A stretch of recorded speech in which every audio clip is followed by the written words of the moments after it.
Chapter 6, Part 2 of The World Crisis, Volume 1, The Romance of Design. An unbroken series of consequences conducted us to the Anglo-Persian Oil Convention. The first step was to set up a Royal Commission on Oil Supply.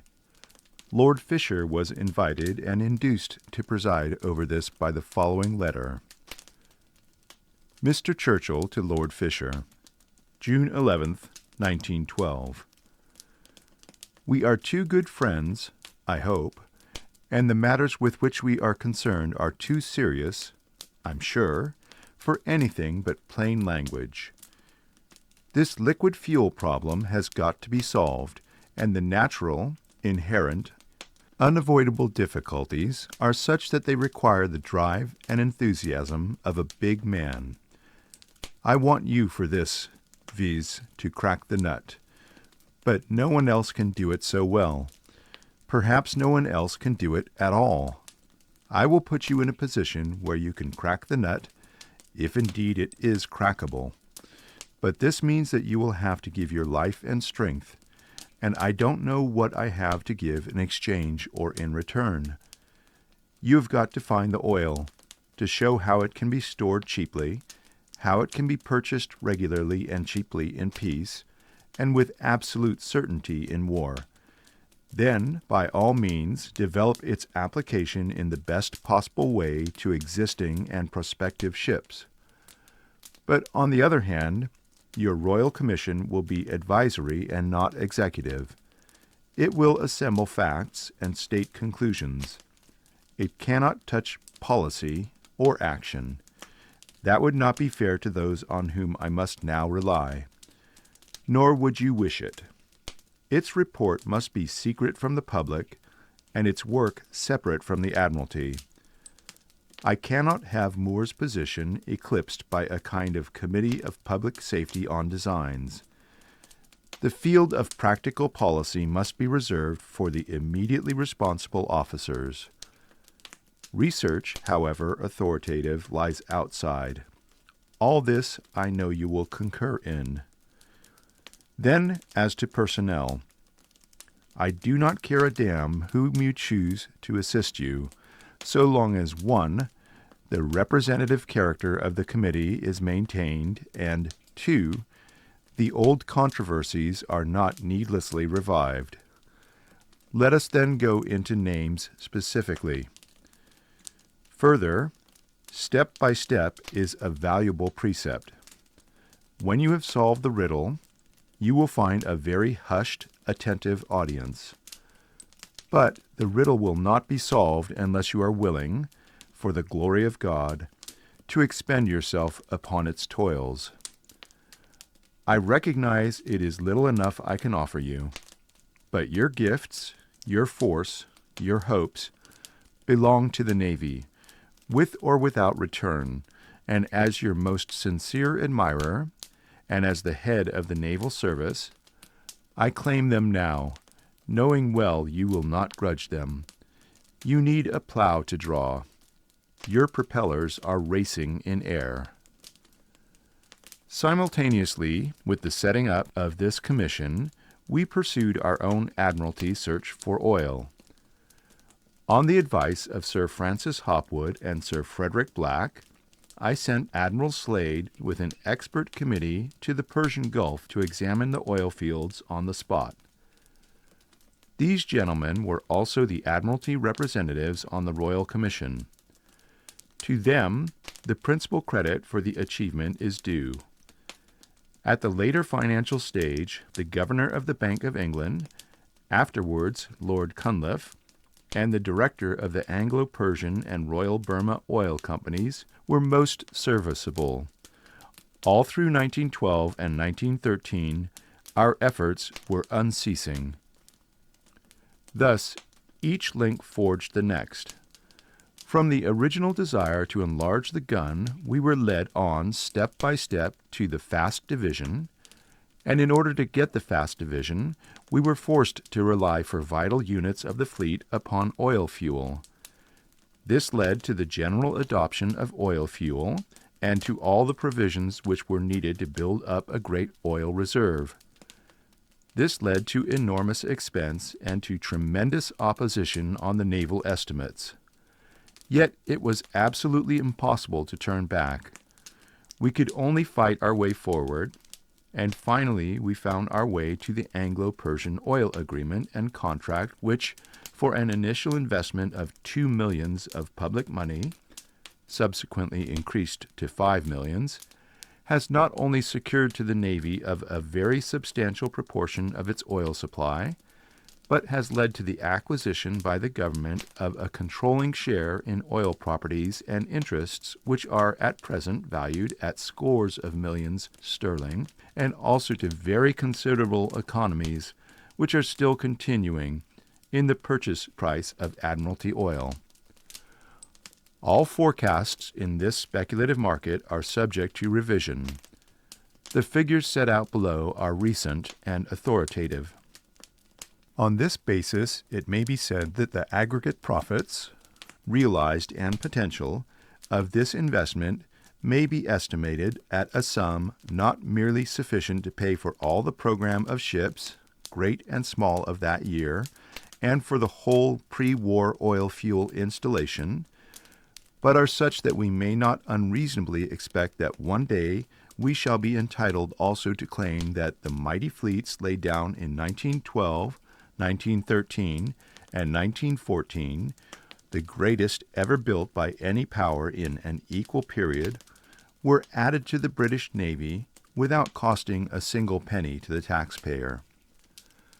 Such is the story of the creation of a vast division of 5 famous battleships: the Queen Elizabeth, Warspite, Barham, Valiant, and Malaya, all oil-driven, each capable of steaming a minimum of 25 knots, mounting 8 15-inch guns and protected by 13 inches of armor. It is permissible to look ahead and see what happened to these ships in the Battle of Jutland. Let us take the accounts of the enemy. Says Tirpitz, Volume 2, page 284, "In the further course of the fight, i.e., after the destruction of the Indefatigable and Queen Mary, the English were strongly reinforced by 5 of their newest ships of the Queen Elizabeth class, only completed during the war. These vessels, driven exclusively by oil fuel, possessed such a high speed that they were able to take part in the cruiser engagement. They attached themselves to the English cruisers and joined in the battle at long range. The first gunnery officer of the Derfflinger is more explicit. Meanwhile, we saw that the enemy were being reinforced. Behind the battle-cruiser line approached 4 big ships. We soon identified these as of the Queen Elizabeth class. There had been much talk in our fleet of these ships. They were ships of the line with the colossal armament of 8 15-inch guns, 28,000 tons displacement, and a speed of 25 knots. Their speed, therefore, was scarcely inferior to ours, 26 knots, but they fired a shell more than twice as heavy as ours. They engaged at portentous range." Page 164. As we were altering course to north-northwest, we caught sight of the head of our 3rd squadron, the proud ships of the Koenig class. Everyone now breathed more freely. While we had been engaged by the English 5th Battle Squadron with its 15-inch guns, in addition to the Battle Cruiser Squadron, we had felt rather uncomfortable. Page 167. After the gradual disappearance of the 4 battle cruisers, we were still faced with the 4 powerful ships of the 5th Battle Squadron, Malaya, Valiant, Barham, and Warspite.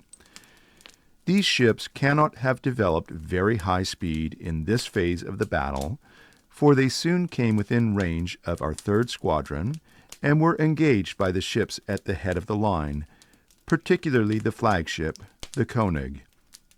In this way, the 4 English battleships at one time and another came under the fire of at least 9 German ships, 5 battlecruisers, and from 4 to 5 battleships. According to my gunnery log, we were firing after 7:16 p.m. at the 2nd battleship from the right, the one immediately astern of the leader. At these great ranges, I fired armor-piercing shell. The second phase passed without any important events as far as we were concerned. In a sense, this part of the action fought against a numerically inferior but more powerfully armed enemy who kept us under fire at ranges at which we were helpless, was highly depressing, nerve-wracking, and exasperating. Our only means of defense was to leave the line for a short time when we saw that the enemy had our range. As this maneuver was imperceptible to the enemy, we extricated ourselves at regular intervals from the hail of fire. Page 173. We may now turn to the smaller vessels. There was no difficulty whatever in settling the design of the destroyers. The Admiralty had vacillated about destroyers in previous years. In 1908, they built large, fast 33-knot tribals, burning oil, and then, worried by the oil problem and shocked at the expense, reverted for 2 years to 27-knot coal-burning flotillas, Acastas and Acherons. I was too late to stop the last bevy of these inferior vessels, but I gave directions to design the new flotilla to realize 35 knots speed without giving up anything in gun power, torpedoes, or seaworthiness. I proposed to the board that if money ran short, we should take 16 of these rather than 20 of the others. Building slow destroyers, one might as well breed slow racehorses. The cruisers were much more difficult. The duties of a British cruiser are very varied.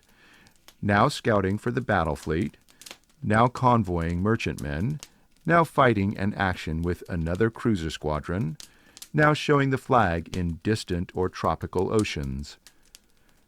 In an effort to produce a type which would combine all these requirements, the purity of design had been lost, and a number of compromise ships, whose types melted into one another, were afloat or building.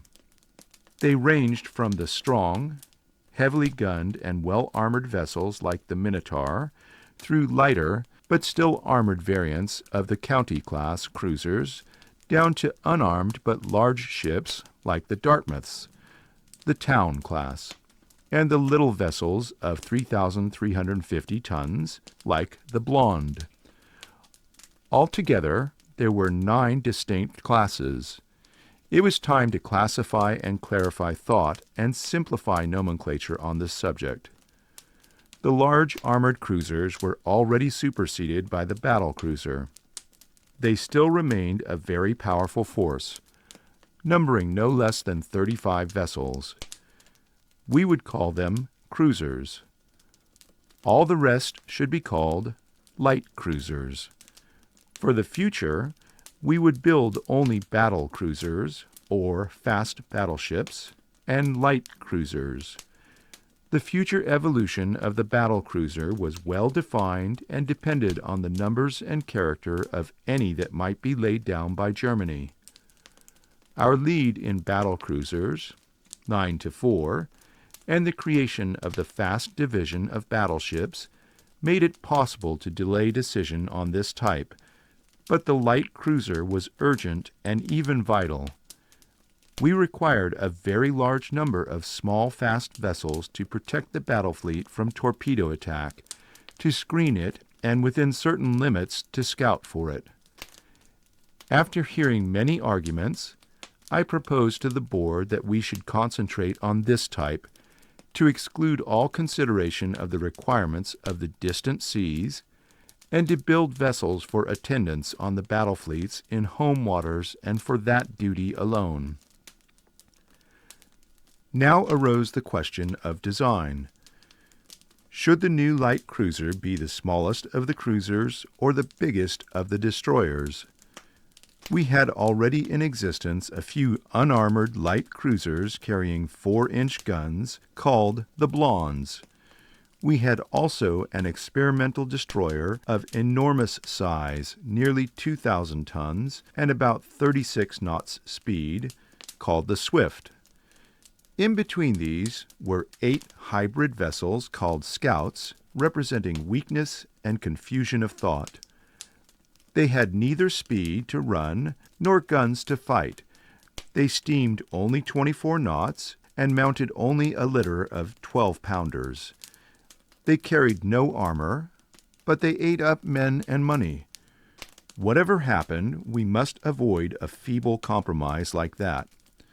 I therefore called for designs of an improved Swift and an improved Blonde. The main object of both these types was to rupture a torpedo attack on the battle fleet, scout for it, and otherwise protect it. But destroyers were now being freely armed with 4-inch guns firing a 32-pound shell capable of inflicting very serious injury on an unarmored vessel.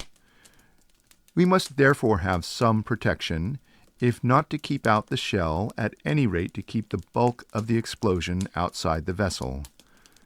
We must also have high speed and guns sufficient to punish even the biggest destroyers cruelly. The constructors and engineers toiled and schemed, and in a few weeks Sir Philip Watts and Sir Henry Oram, par nobile fratrum, produced 2 joint alternative designs, the Super Blonde and the Super Swift.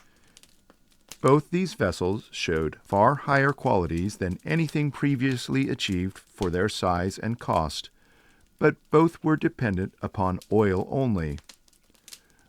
I remitted these designs to a conference of cruiser admirals. I could feel opinion turning to the Super Blonde. I wrote to Fisher on the 12th January, 1912. January 1912. In sustained rumination about Super Swifts, 2 types emerging. 1. The Super Swift, 37 knots, 6 4-inch, 600 tons of oil, 250,000 pounds. I want her to be superior at every point to all TBDs. Speed she has, and stronger armament, and superior stability. But it is alleged by Briggs, Advocatus Diaboli, a very necessary functionary, that she will be as flimsy as the destroyers, and a bigger target. So I have tried to find her a thicker skin. Not much, but enough to flash off a 12-pounder or even a 4-inch shell. I can get from Admiral Watts 2-inch tensile steel round all vitals with great strengthening of the general structure of the vessel for 160 tons, 2,200 pounds, and 3/4 of a knot speed. The speed would come back as the oil was used up. I think it is a great advance. What do you feel?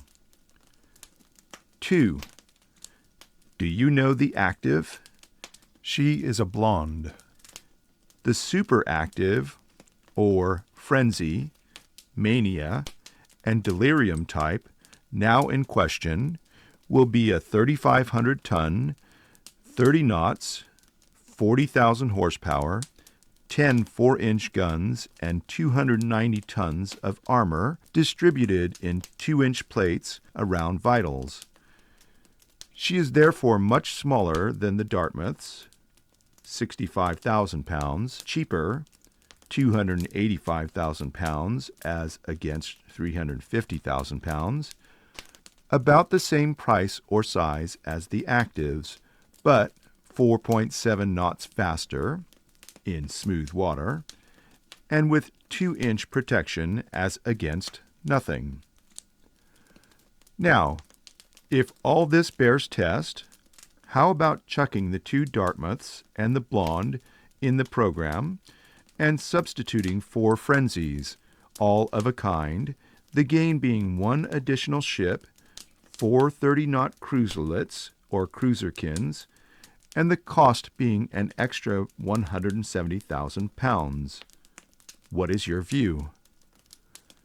Fisher wrote on the 16th of January, "Of course there can be no moment's doubt that you ought to chuck the 2 Dartmouths and the Blonde and take 4 frenzies in lieu. I hope you won't hesitate." He did not approve of them, however. "You are forced," he said, "by the general consensus of opinion to have these useless warships, and this therefore is your wisest choice. I say to you deliberately that aviation has entirely dispensed with the necessity for this type. What you do want is the super swift, all oil, and don't fiddle about armor. It really is so very silly. There is only one defense, and that is speed, for all small vessels, except those who go underwater. The super swift is mainly wanted for the submarine. The submarine has no horizon. The swift tells her where the enemy is and then flees for her life with 40 knots speed. The super lion, the super swift, and the super submarine, all else is wasted money. The luxuries of the present are the necessities of the future. Our grandfathers never had a bathroom. You have got to plunge for 3 years ahead, and the one thing is to keep foreign admiralties running after you. It's hell for them. The Germans are going to have a motor battleship before us and a cruiser that will make the circuit of the world without having to replenish her fuel. What an Alabama! The most damnable person for you to have any dealings with is a naval expert. Sea fighting is pure common sense. The first of all its necessities is speed, so as to be able to fight when you like, where you like, and how you like. Therefore, the Super Lion, the Super Swift, and the Super Submarine are the only 3 types for fighting, speed being the characteristic of each of these types. Aviation has wiped out the intermediate types. No armor for anything but the Super Lion, and they're restricted. Cost, £1,995,000. Speed, over 30 knots. All oil, 10 improved guns, and you'll make the Germans squirm. And again, you had better adopt 2 keels to 1. You have it now. It will be safe, it will be popular, it will head off the approaching German naval increase. Above all, remember Keble in the Christian year. The dusky hues of glorious war. There is always the risk of a bad admiral before a second A.K. Wilson comes along to supersede him. How that picture of old Art, as the sailors call him, rises before me now. 3 big fleets that had never seen each other came from 3 different quarters to meet him off Cape St. Vincent, in sight of Trafalgar. When each was many hundreds of miles away from him, he ordered them by wireless exactly what to do, and that huge phalanx met together at his prescribed second of time without a signal or a sound, and steamed a solid mass at 14 knots and dropped their anchors with 1 splash. Are we going to look at his like again? So you had better have 2 keels to 1. The dusky hues of glorious war. What a hymn for the Christian year by a saint like Keble. On the 14th January, he wrote, I yesterday had an illuminating letter from Jellicoe. He has all the Nelsonic attributes. He writes to me of new designs. His one one cry is speed. Do lay that to heart. Do remember the receipt for jugged hare in Mrs. Glass's cookery book. First, catch your hare. And also he advocates the improved gun and the far bigger ship, and it will cost less. It's your money we want, as those tariff reform asses say. Take my advice. 2 keels to 1. The cruiser admirals, however, plumped for the super blonde. Meanwhile, between the hammer and the anvil, Sir Philip Watts had scraped together another inch of armor, making 3 inches in all, and Sir Henry Oram guaranteed 30 or even 31 knots of speed. Now for the guns. The proverbial 3 alternatives presented themselves. We could have 10 4-inch, 32-pound shell, or 5 6-inch, 100-pound shell, or we could compromise on a blend of the two. The Cruiser Admirals Committee finally agreed on a compromise. 6 4-inch guns were to be mounted on the superstructure forward, and 2 6-inch on the main deck aft. It was denied that this arrangement was a compromise. It must be judged in relation to what the ship would have to do. When advancing to attack destroyers, she could fire a large number of 32-pound shots, each sufficient to wound them grievously. When retreating from a larger cruiser, she could strike back with her 2 6-inch guns. I personally insisted upon the 2 6-inch. The Navy would never recognize these vessels as cruisers if they did not carry metal of that weight. The ultimate evolution of this type in subsequent years was to a uniform armament of 5 6-inch. We must now admit that this was right, but they were big guns to put in so small a ship, and many doubted whether the platform would be sufficiently stable. For the value then of the 2 Dartmouths and 1 Blonde, which had been previously proposed, plus something scraped from other incidentals of the program, plus a hope that the Chancellor of the Exchequer would not be too severe, we were able to lay down no less than 8 of these new vessels. I presented them to Parliament in the following words. They are described as light armored cruisers, and they will in fact be the smallest, cheapest, and fastest vessels protected by vertical armor ever projected for the British Navy. They are designed for attendance on the battle fleet. They are designed to be its eyes and ears by night and day, to watch over it in movement and at rest. They will be strong enough and fast enough to overhaul and cut down any torpedo boat destroyer afloat, and generally they will be available for the purposes of observation and reconnaissance. Judged by its popularity in peace and war, this type may claim success. In the 3 programs of 1912, 1913, and 1914, 8, 8, and 6 of them were built respectively, and after the war began, no fewer than 18 more were built. The first 8 fired their torpedoes from the deck as if they were destroyers. I put the greatest pressure on the constructors to give them underwater torpedo tubes, but they could not manage it in 1912. In 1913, this had been achieved and was continued in all other vessels of this class. Such were the advantages of speed in light cruisers that not one of these vessels, nor the C-class, nor D-class, which were their successors, although frequently engaged with the enemy, was ever sunk by gunfire.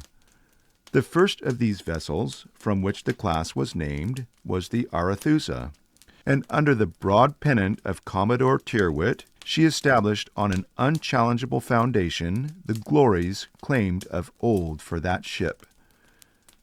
Come all you gallant seamen bold, whose hearts are cast in honor's mold. I will to you a tale unfold of the saucy Arethusa. Such were the characteristics of the new vessels with which we proceeded to equip the Royal Navy in the program of 1912. End of Chapter 6, Part 2.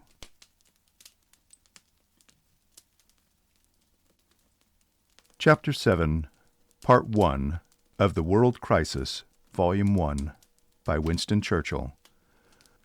The North Sea Front. The greatest impediment to action is not discussion, but the want of that knowledge which is gained by discussion preparatory to action. Pericles. Our first line of defense. The great change of front. Close blockade and an oversea base. The new war plans, distant blockade. Maneuver experiments, 1912 and 1913. Prowling squadrons. The perils of surprise. The limits of precaution. A bolt from the blue. Cordons. The limits of German morality. The invasion problem and the expeditionary force. The invasion committee. First Lord's notes. The South and East fronts compared. Raid or invasion. Impossibility of close blockade. The patrol flotillas. The coastal watch. A bolt from the gray. Possible German objectives for raids. Assumptions and conclusions. Difficulties of preparation. The initial dangers the greatest. Letter to a friend. The other side. The traditional war policy of the Admiralty grew up during the prolonged wars and antagonisms with France. It consisted in establishing immediately upon the outbreak of war a close blockade of the enemy's ports and naval bases by means of flotillas of strong, small craft supported by cruisers with superior battle fleets in reserve. The experience of 200 years had led all naval strategists to agree on this fundamental principle. Our first line of defense is the enemy's ports. When the torpedo was invented, the French tried to frustrate this well-known British policy by building large numbers of torpedo boats, and the Admiralty, after some years, retorted by building torpedo boat destroyers. These destroyers fulfilled two conditions. First, they were large enough to keep the seas in most weathers and to operate across the channel for sufficient periods. Secondly, their guns were heavy enough to destroy or dominate the French torpedo boats. Thus, in spite of the advent of the torpedo, we preserved our power to maintain stronger flotillas in close proximity to the enemy's naval bases. Meanwhile, all along the south coast of England, a series of fortified torpedo-proof harbors in the neighborhood of our great naval establishments afforded safe, close, and convenient stations for our battle fleets and other supporting vessels when not actually at sea. When early in the present century our potential enemy for the first time became not France, but Germany, our naval strategic front shifted from the south to the east coast and from the Channel to the North Sea. But although the enemy, the front, and the theater had changed, the sound principle of British naval strategy still held good. Our first line of defense was considered to be the enemy's ports. The Admiralty policy was still a close blockade of those ports by means of stronger flotillas, properly supported by cruisers and ultimately by the battle fleets. It was not to be expected that our arrangements on this new front could rapidly reach the same degree of perfection as the conflicts of so many generations had evolved in the Channel. And so far as our naval bases were concerned, We were still in the process of transition when the Great War began. More serious, however, was the effect of the change on the utility of our destroyers. Instead of operating at distances of from 20 or 60 miles across the channel with their supporting ships close at hand in safe harbors, they were now called upon to operate in the Heligoland Bight across 240 miles of sea, and with no suitable basis for their supporting battle fleet nearer than the Thames or the Forth. Nevertheless, the Admiralty continued to adhere to their traditional strategic principle, and their war plans up until 1911 contemplated the close blockade of the enemy's ports immediately upon the declaration of war. Our destroyers were constructed with ever-increasing sea-keeping qualities and with a great superiority of gunpowder. The Germans, on the other hand, adhered to the French conception of the torpedo boat as a means of attack upon our large ships. While we relied in our destroyer construction principally on gunpowder and sea-keeping qualities, they relied upon the torpedo and high speed in fair weather opportunities. But the much greater distances over which our destroyers had now to operate across the North Sea immensely reduced their effectiveness. Whereas across the Channel they could work in 2 reliefs, they required 3 across the North Sea. Therefore, only 1/3 instead of 1/2 of our fighting flotillas could be available at any given moment. Against this third, the enemy could at any moment bring his whole force.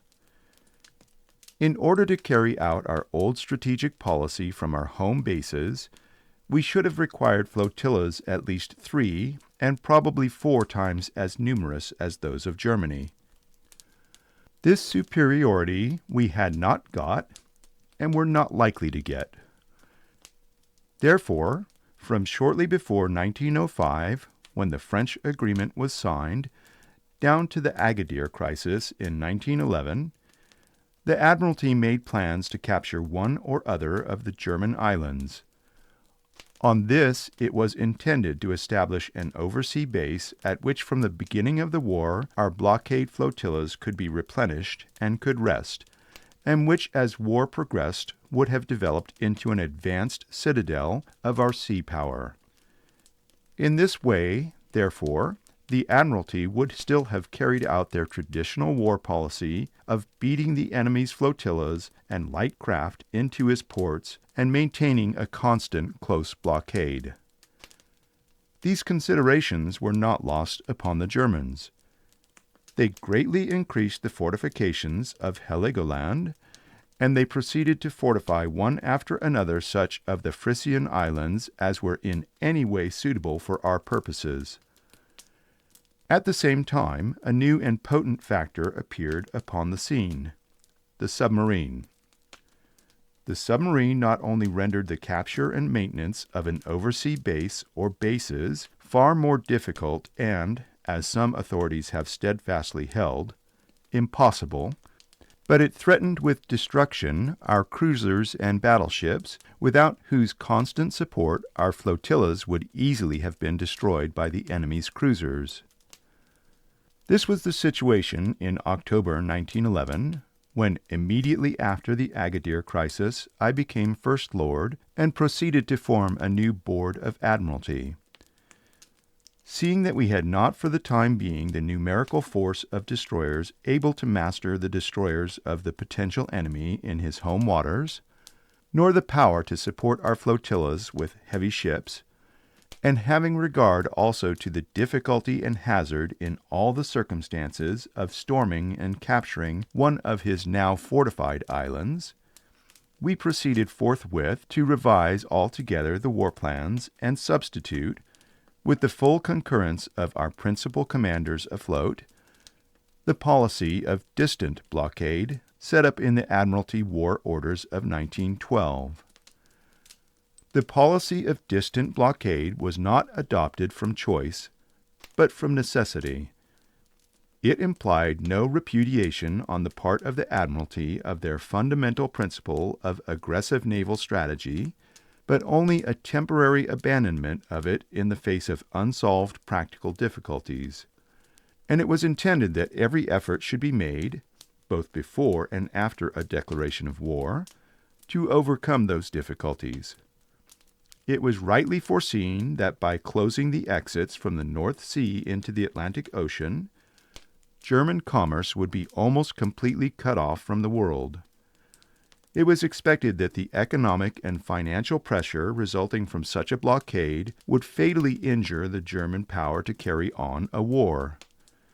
It was hoped that this pressure would compel the German fleet to come out and fight, not in his own defended waters, but at a great numerical disadvantage in the open sea. It was believed that we could continue meanwhile to enjoy the full command of the seas without danger to our sea communications or to the movement of our armies, and that the British Isles could be kept safe from invasion. There was at that time no reason to suppose that these conditions would not continue indefinitely, with undiminished advantage to ourselves and increasing pressure upon the enemy. So far as all surface vessels are concerned, and certainly for the first 3 years of the war, these expectations were confirmed by experience. Under these orders, the fleet was disposed strategically so as to block the exits from the North Sea by placing the Grand Fleet at Scapa Flow and drawing a cordon of destroyers across the Straits of Dover, supported by the older battleships and protected by certain minefields. These conclusions stood the test of the war. They were never departed from in any important respect by any of the boards of admiralty which held office. By this means, the British Navy seized and kept the effective control of all the oceans of the world. They did not, however, secure the command of the Baltic, nor the absolute control of the North Sea. We could no longer hope to prevent the enemy from sallying out of his harbors whenever he chose. What use would he make of this liberty, at the outset or during the progress of a war? By what means could we restrict him most effectually? We sought to probe these questions in the naval maneuvers of 1912 and 1913. In 1912, the newly formed Admiralty War Staff prepared, as an experiment, a plan for an immense cordon of cruisers and destroyers, supported by the battle fleet from the coast of Norway to a point on the east coast of England. To a military eye, this system appeared unsound, and indeed, outside the Admiralty, it was generally condemned by naval opinion. I quoted Napoleon's scathing comment in 1808. Est-ce qu'on adopte le système des cordons? Est-ce qu'on vous empêche les contrabandes de passer hors l'ennemi? Qui est-ce qui, pour conseiller, aura de faire des cordons? Après 10 années de guerre doit on revenir à ces bêtises-là. The cordon system was, however, tried, and was completely exposed and broken down. We then fell back upon a system of what I may call prowling squadrons and occasional drives. That is to say, we recognized that we could not maintain any continuous control of the North Sea. The best we could do was to sweep it in strength at irregular intervals, and for the rest await the action of the enemy. This clearly involved a considerable risk of raiding forces, which might amount to 10,000 or 20,000 men, slipping through and disembarking on our coast. I therefore called for careful individual study to be made of all the different points where such forces could be landed, and what would be the best plans for the Germans to make in each case. At the maneuvers of 1913, Sir John Jellicoe adopted several of these plans for raiding the British coast and put them into execution. He achieved so considerable a measure of success that I thought it necessary to stop the maneuvers on the third day, lest we might teach the Germans as well as ourselves. But before there could be any question of employing the war policy on which the Admiralty had decided, there was a preliminary period to be traversed of the most momentous and critical character. This period raised another set of problems before which the inconvenience of raids, or even an attempt at serious invasion, paled in gravity. Of all the dangers that menaced the British Empire, none was comparable to a surprise of the fleet. If the fleet or any vital part of it were caught unawares or unready, and our naval preponderance destroyed, we had lost the war, and there was no limit to the evils which might have been inflicted upon us except the mercy of an all-powerful conqueror. We have seen in recent years how little completely victorious nations can be trusted to restrain their passions against a prostrate foe. Great Britain, deprived of its naval defense, could be speedily starved into utter submission to the will of the conqueror. Her empire would be dismembered. Her dominions, India and her immense African and island possessions, would be shorn off or transferred to the victors. Ireland would be erected into a hostile, well-armed republic on the flank of Great Britain. And the British people, reduced to a helpless condition, would be loaded with overwhelming indemnities calculated to shatter their social system, if, indeed, they were not actually reduced, in Sir Edward Grey's mordant phrase, to the position of the conscript appendage of a stronger power. Less severe conditions than have since been meted out to Germany would certainly have sufficed to destroy the British Empire at a stroke forever. The stakes were very high. If our naval defense were maintained, we were safe and sure beyond the lot of any other European nation. If it failed, our doom was certain and final. To what lengths, therefore, would the Germans go to compass the destruction of the British fleet? Taking the demonic view of their character which it was necessary to assume for the purposes of considering a war problem, what forms of attack ought we to reckon with? Of course, if Germany had no will to war, all these speculations were mere nightmares. But if she had the will and intention of making war, it was evident that there would be no difficulty in finding a pretext arising out of a dispute with France or Russia to create a situation in which war was inevitable, and create it at the most opportune moment for herself. The wars of Frederick and of Bismarck had shown with what extraordinary rapidity and suddenness the Prussian nation was accustomed to fall upon its enemy. The continent was a powder magazine from end to end. One single hellish spark and the vast explosion might ensue. We had seen what had happened to France in 1870.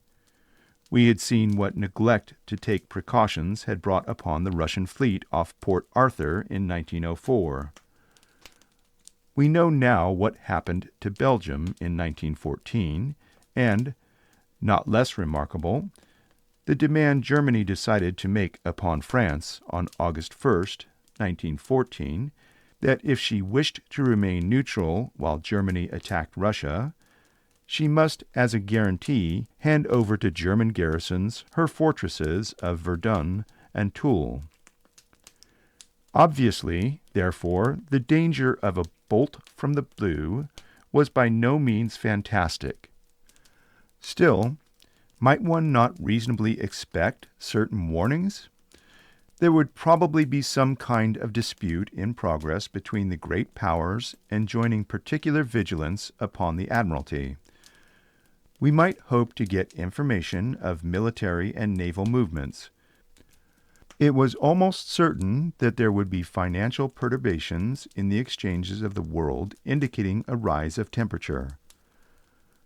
Could we therefore rely upon a week's notice, or 3 days' notice, or at least 24 hours' notice, before any blow actually fell? In Europe, where great nations faced each other with enormous armies, there was an automatic safeguard against surprise. Decisive events could not occur till the armies were mobilized, and that took at least a fortnight. The supreme defense of France, for instance, could not therefore be overcome without a great battle in which the main strength of the French nation could be brought to bear. But no such assurance was enjoyed by the British fleet. No naval mobilization was necessary on either side to enable all the modern ships to attack one another. They had only to raise steam and bring the ammunition to the guns. But beyond this grim fact grew the torpedo menace.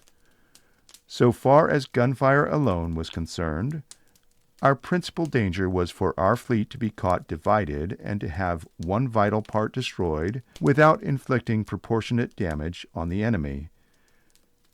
This danger was greatly reduced by wireless, which enabled the divided portions to be instantly directed to a common rendezvous and to avoid action till concentration was effected. Besides, gunfire was a game that two could play at.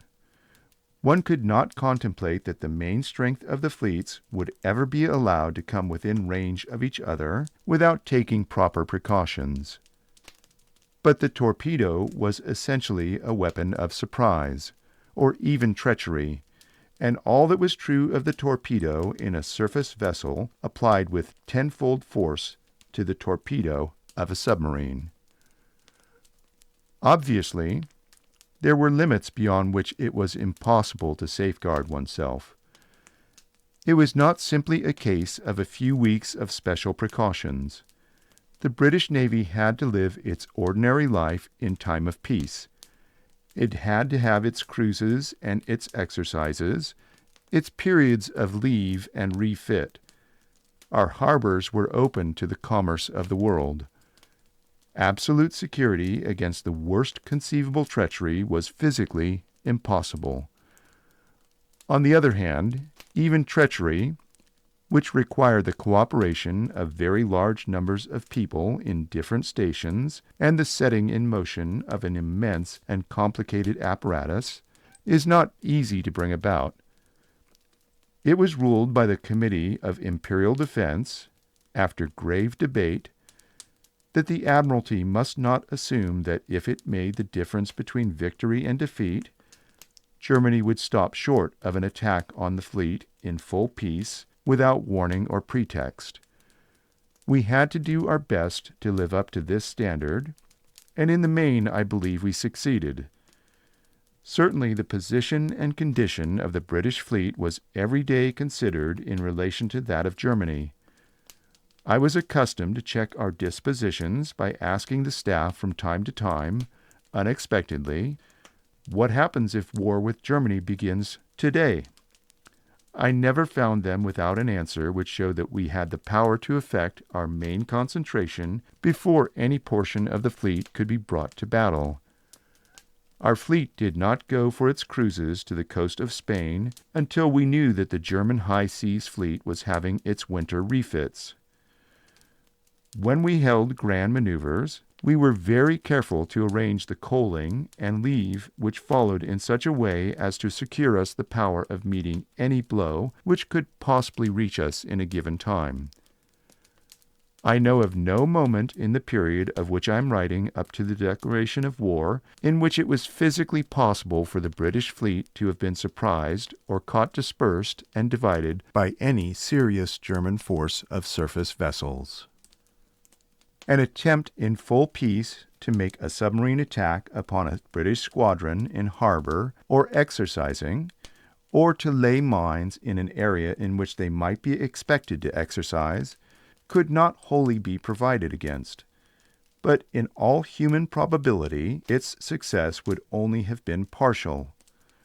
Further, I do not believe that such treachery was ever contemplated by the German Admiralty, government, or Emperor. While trying as far as possible to guard against even the worst possibilities, my own conviction was that there would be a cause of quarrel accompanied by a crisis and a fall in markets, and followed very rapidly by a declaration of war, or by acts of war intended to be simultaneous with the declaration, but possibly occurring slightly before. What actually did happen was not unlike what I thought would happen. Early in 1912, the Prime Minister set up again, under his own chairmanship, the Invasion Committee of the Committee of Imperial Defense. This was virtually the committee which had assembled during the Agadir crisis in the previous August, and henceforth down to the outbreak of the war it continued to meet not infrequently. I asked that Mr. Balfour, who had retired from the leadership of the Unionist Party, should be added to the committee. This was effected. The main question before us was the possibility of the invasion of Great Britain by Germany. But incidentally, many other aspects of a war with Germany were patiently and searchingly examined. The position which I stated on behalf of the Admiralty was briefly as follows. Once the fleet was concentrated in its war station, no large army could be landed in the British Isles. Large army was defined for this purpose as anything over 70,000 men. More than that we guaranteed to intercept or break up while landing. Less than that could be dealt with by the British regular army, provided it had not left the country. But the War Office proposed to send the whole expeditionary force of 6 divisions out of the country immediately upon the declaration of war, and to have it all in France by the 13th or 14th day. The Admiralty were unable to guarantee, though we thought it very unlikely, that smaller bodies of perhaps 20 or 30,000 Germans might not slip across the North Sea. These would have to be met at once by well-trained troops. The territorial force would not be capable in the very early days of their embodiment of coping with the invaders. Some regular troops ought, therefore, to be left in the country till we saw how matters went at sea, and could measure our real position with more certainty. It would be a disastrous mistake to begin sending 6 divisions, and then, because of a successful raid, have to interrupt the whole process and disentangle 2 or more divisions from the troops in transit to make head against the raiders. We therefore argued that 4 divisions only should be sent in the first instance, and that 2 should be left behind till we knew how we stood at sea. The presence of these 2 divisions at home, together with the territorial force, would make it not worth while for the Germans to invade except with an army large enough to be certainly caught in transit by the fleet. Only an army of a certain size at home could give the Navy a sufficiently big target on salt water. You could not, as Sir Arthur Wilson pithily observed, expect the Navy to play international football without a goalkeeper. The War Office, on the other hand, continued to demand the immediate dispatch of the whole 6 divisions. This controversy was never finally settled till the war began. It certainly afforded the means of exploring every imaginable aspect of the conditions which would arise in the first few weeks of the war. Further than that, no man could see. When the actual test came, both the War Office and the Admiralty abandoned their respective contentions simultaneously. Lord Kitchener decided to send only 4 divisions immediately to France, while I, on behalf of the Admiralty, announced at the Great War Council on the 5th of August that as we were fully mobilized and had every ship at its war station, we would take the responsibility of guarding the island in the absence of the whole 6 divisions. We thus completely changed places. The Admiralty were better than their word when it came to the point, and the War Office more cautious than their intentions. Surveying it all in retrospect, I believe Lord Kitchener's decision was right, but it was taken freely and not under duress from the Admiralty. While the discussions of the Invasion Committee were at their height during the spring and summer of 1913, I prepared a series of papers in support of the Admiralty view, but also designed to explore and illuminate the situations that might arise. They show the hopes and fears we felt before the event, what we thought the enemy might do against us, and the dangers we hoped to avoid ourselves. They show the kind of mental picture I was able to summon up in imagination of these tremendous episodes which were so soon to rush upon us. My intention also was to stimulate thought in the Admiralty War Staff and to expose weak points in our arrangements. For this purpose, I entered into an active discussion and correspondence with several of the ablest admirals, notably Admiral Beatty, Admiral Lewis Bailey, and Sir Reginald Custance, seeking to have the whole matter argued out to the utmost limit possible. I caused war games to be played at the War College in which, aided by one or the other of my naval advisers, I took one side, usually the German, and forced certain situations. I also forecasted the political data necessary to a study of military and naval action on the outbreak of the war. Various papers which I prepared in 1913 were the result of this process of study and discussion.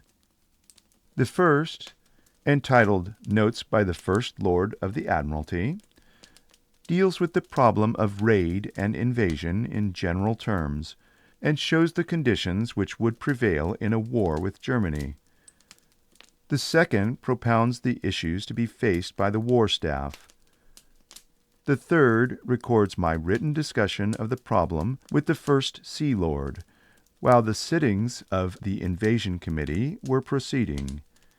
The fourth and fifth were entitled The Timetable of a Nightmare and A Bolt from the Grey, imaginative exercises couched in a half-serious vein, but designed to disturb complacency by suggesting weak points in our arrangements and perilous possibilities. Space forbids the inclusion of these last. The first 3 have been subjected to a certain compression. Notes by the First Lord of the Admiralty. It is much harder for the British Navy to stop raids or an invasion from Germany today than it was 15 years ago from France. The tension between England and France had, in the course of successive generations, led to the development of a sea front opposite to France of great military strength. The line Berehaven, Queenstown, Pembroke, Falmouth, Plymouth, Portland, Portsmouth, Newhaven, Dover, Sheerness, and Chatham covers with suitable defenses every point of strategic significance, comprises 3 great naval bases and dockyards, and 2 torpedo-proof war harbors, Portland and Dover. In close proximity to this line are our 3 principal military establishments, the Curragh, Salisbury, and Aldershot. From the British military harbors and bases on this line, close observation of all French Channel ports where transports could be assembled can be maintained by a superior British naval force. Cherbourg and Havre can be controlled from Portland, and Calais and Boulogne from Dover. Flotillas and light craft employed on this service of observation would have their own home base close at hand, and a high proportion could be constantly maintained on duty. The proximity of the battle fleets in the numerous well-protected harbors, where every necessity is supplied, ensures the effective support of the flotillas against any serious attempt to drive them off.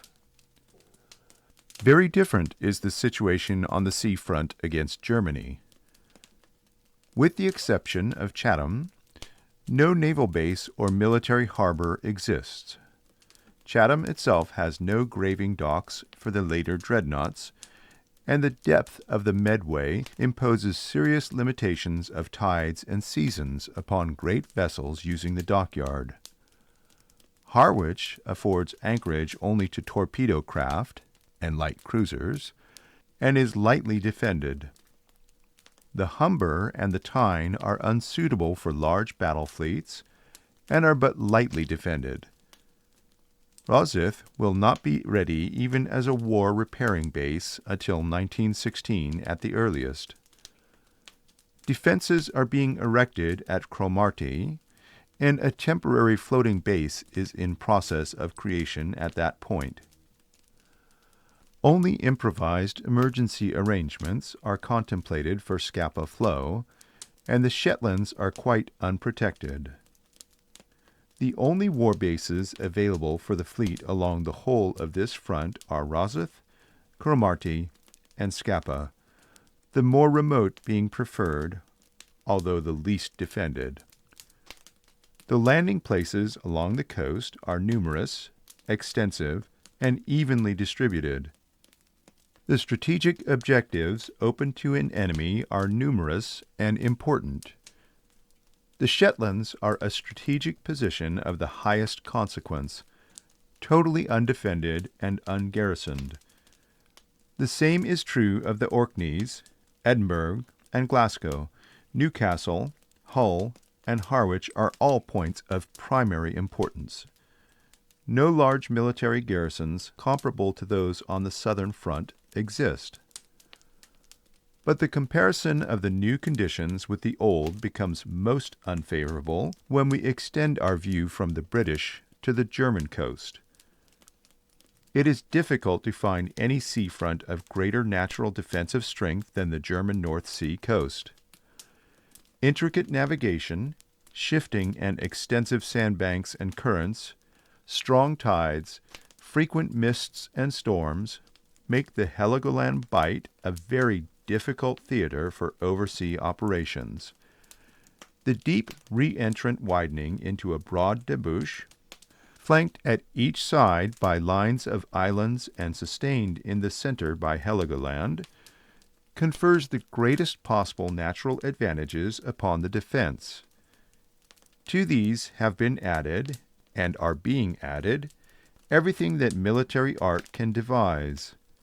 Heligoland is an almost impregnable fortress and an advanced torpedo and airship station. Borkum and Sylt are both heavily defended by batteries, minefields, and strong garrisons, and both can be commanded by fire from the mainland. Into this great defended area, with its wide debouche facing towards us, access is given from the Ems, the Elbe, the Weser, the Jade, and from the Kiel Canal communicating with the Baltic, and open for dreadnoughts at the present year. Within this area are all the naval establishments of Germany. A fleet or transports assembled at either end of the Kiel Canal have the widely separated alternatives of emerging either from the Heligoland Bight or from the Baltic for offensive purposes. There would be no difficulty on the declaration of war in assembling unperceived at Hamburg, Kiel, Wilhelmshaven, and other ports the shipping necessary to transport at least 20,000 men. Enough to transport 10,000 men is always in those ports. Large garrisons exist in the neighborhood, amply sufficient to supply whatever military force was required.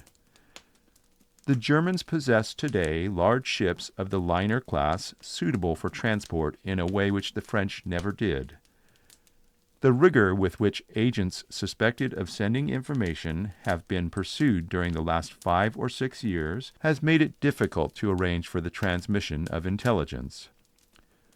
Consular officers are marked men, and it is to be expected that their communications by the usual postal and telegraphic channels will be delayed if hostilities are imminent.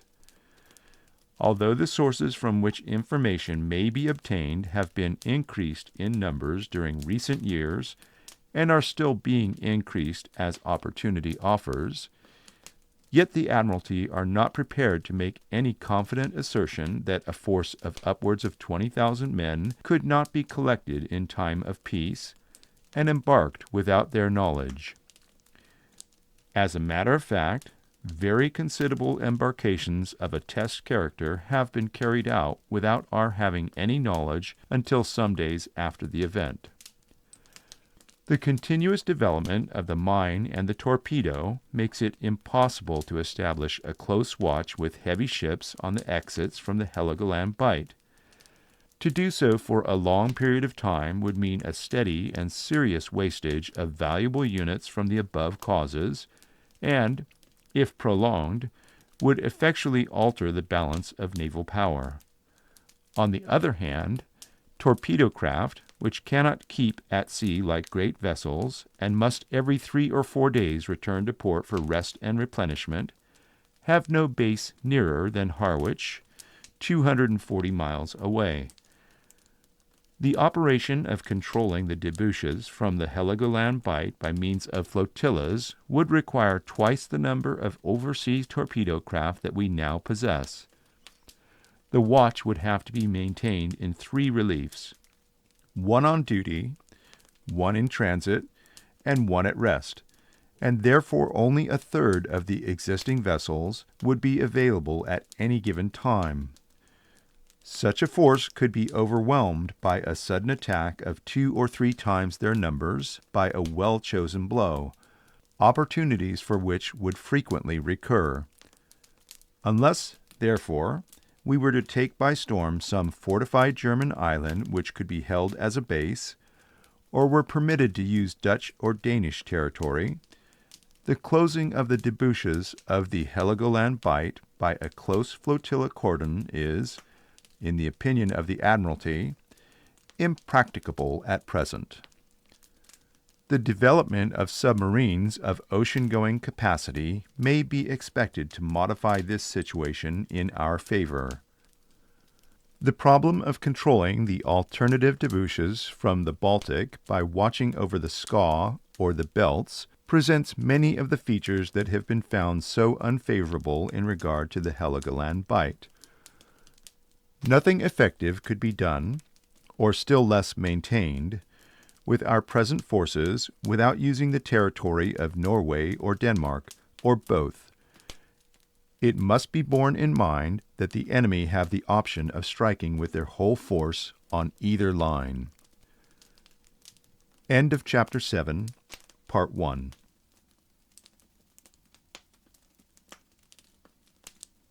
Chapter 7, Part 2 of The World Crisis, Volume 1, by Winston Churchill. The North Sea Front. On the assumption that a close blockade, either of the Heligoland Bight or of the exits from the Baltic, is not possible, the Admiralty cannot guarantee that individual vessels will not frequently slip through the cruiser squadrons patrolling the wide area of the North Sea. The North Sea comprises an area of more than 125,000 square miles. The number of cruisers available is less than 30, of which a large proportion will always be recoaling. The aid that can be given at a distance from the British shore by torpedo craft would be partial and fleeting. The weather is frequently thick. On a third of the days in the year the visibility is not more than 4 miles. On a quarter of the days in the year, it is not more than 2 miles. There are about 5 days' fog per month during the year. April averages 10 days' fog. At night, it is frequently impossible to see a ship without lights at more than a few hundred yards' distance, and often not at that. It is no exaggeration to say that the main risk which a single fast ship would run, steaming at night without lights, would be that of collision, which chance may be very well accepted. It will be easy to demonstrate this by experiments at the forthcoming maneuvers. If, therefore, close and certain observation becomes impossible, there is a very good chance of an indefinite succession of individual transports reaching the British coasts without being intercepted by the controlling cruiser squadrons. Let us now consider what arrangements exist or are possible along the line of the British coasts to detect and attack such vessels. 4 flotilla cruisers, 74 destroyers and torpedo boats, and 18 submarines are placed under the command of the Admiral of Patrols for the defense of the east coast from the Shetlands to Dover. Less than 100 vessels and more than 600 miles of seafront. It is quite impossible with such a small force to maintain a regular patrol, or still less a line of observation. These flotillas are not intended for observation, but to attack. To employ them on the former service, for which their numbers are wholly insufficient, would speedily exhaust them. At least half would have to be resting and refueling. It is not possible with the forces available for the patrol flotillas to prevent enemy vessels from reaching the British coast. Our dispositions are intended to make it certain that they will be attacked in force with the least possible delay. A curious distinction attaches to the work of naval coast defense. Usually the line of observation lies in advance of the line of resistance. In coast defense, the line of observation is in the rear of the line of resistance. So far as the patrol flotillas are concerned, the British coasts are themselves the only true and certain line of observation. The approach of an enemy may be undetected by the cruising squadrons or by the patrolling flotillas, but it ought to be certain that his first contact with the coast at any point is reported to the Admiral of Patrols, and that that officer will have his available forces massed at convenient points from which an attack can be at once delivered.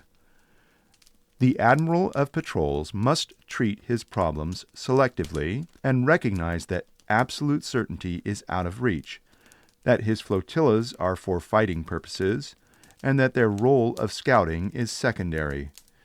It is of very little use reporting the approach of an enemy when one has not the forces with which to strike him. The patrol flotillas are therefore kept in hand at the best strategic points, neither scattered nor exhausted, and a system of land observation by outposts, cyclists, aircraft, and signal stations, all connected by telephone, ought to be perfected, from which accurate information can be transmitted to the points where the patrol flotillas are massed. Dalesvoe, Shetlands, Fort Ross, Firth of Forth, North Shields, Grimsby, and Yarmouth are the bases of the patrol flotillas, and a force of 14 or 15 vessels would, on the average, be available for each. It is upon this disposition that the Admiralty rely to interrupt the disembarkation of any considerable force. It is of vital importance that the watching of the coastline from the shore should be taken up from the earliest moment and in advance of general mobilization. The effectiveness of the work of the patrol flotillas and consequently the restriction of possible landings depends upon early information being received of any disembarkation. The size of any raiding party that could be landed will, of course, be accurately proportionate to the delay. It would no doubt be impossible or undesirable to put the whole system of coast watches into operation in the precautionary period. No doubt the arrangements made after war had actually begun would be much more thorough, and larger numbers of cyclists and watchers would be available. But a system of watching likely landing places ought to be devised which could be brought silently into operation as soon as the precautionary period is declared, or, if necessary, immediately before, just in the same way as the watch over the magazines and other vital points can unostentatiously be improved. It may well be, therefore, that the coast watch should be set up in 2 stages, the first secret and the second open. For the first, the police and selected cyclists from the territorial force would appear to be the only resources. It ought to be possible to organize a pretty effective watch with these, and to make arrangements which could be actually rehearsed in time of peace in connection with the work of the patrol flotillas. It is not so much armed force which is required as vigilant watching by persons who know what to look for and where to report their information. Aerial squadrons along the coastline or airships would appear to be of the greatest value. The new naval aeroplane stations, which are being constructed, will be of service for this purpose.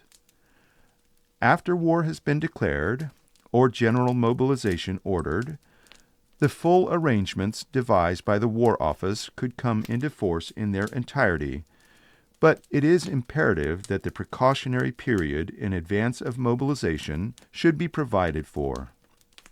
March 29th, 1913. Notes by the First Lord of the Admiralty.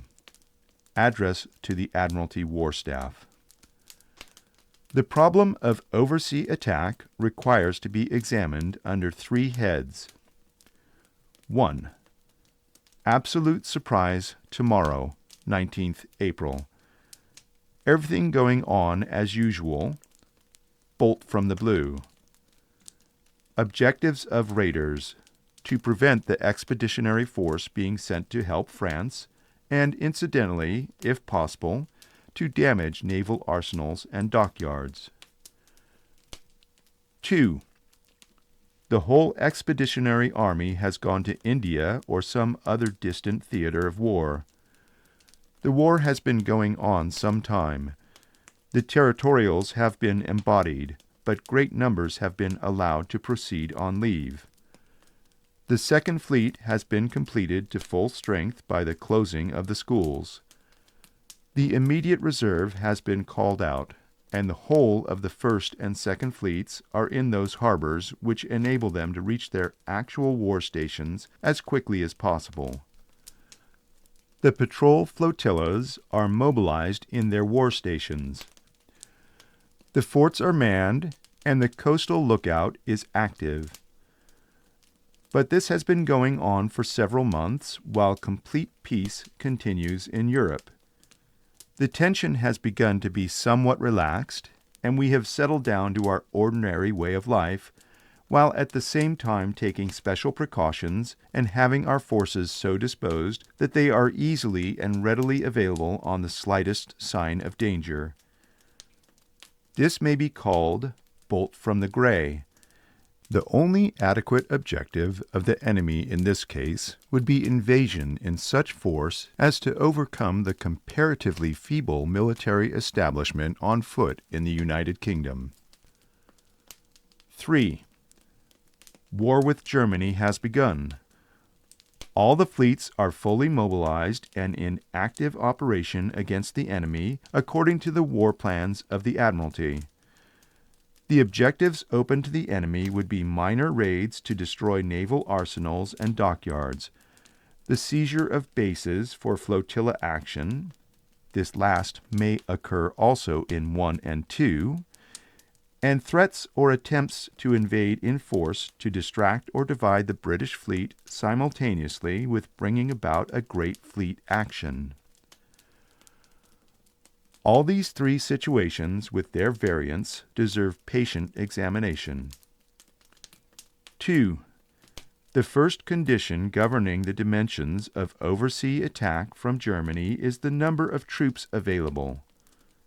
1. Instantly. 2. In 24 hours. And 3. At any time after a general mobilization is complete. 5. A second great limiting condition is the shipping available in German ports.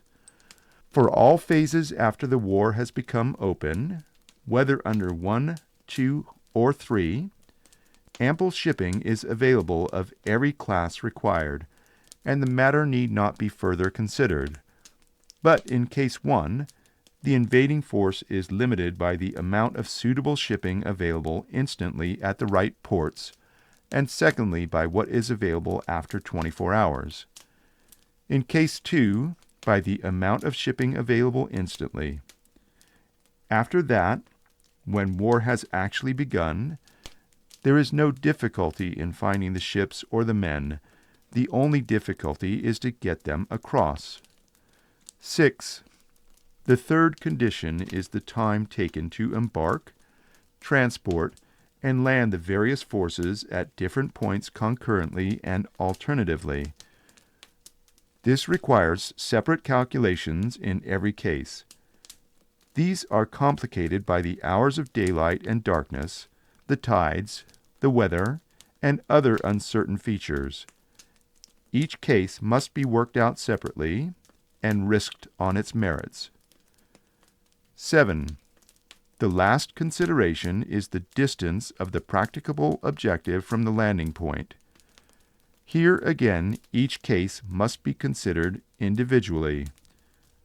Harwich is invaluable because it threatens London, and is unquestionably the best place for so doing.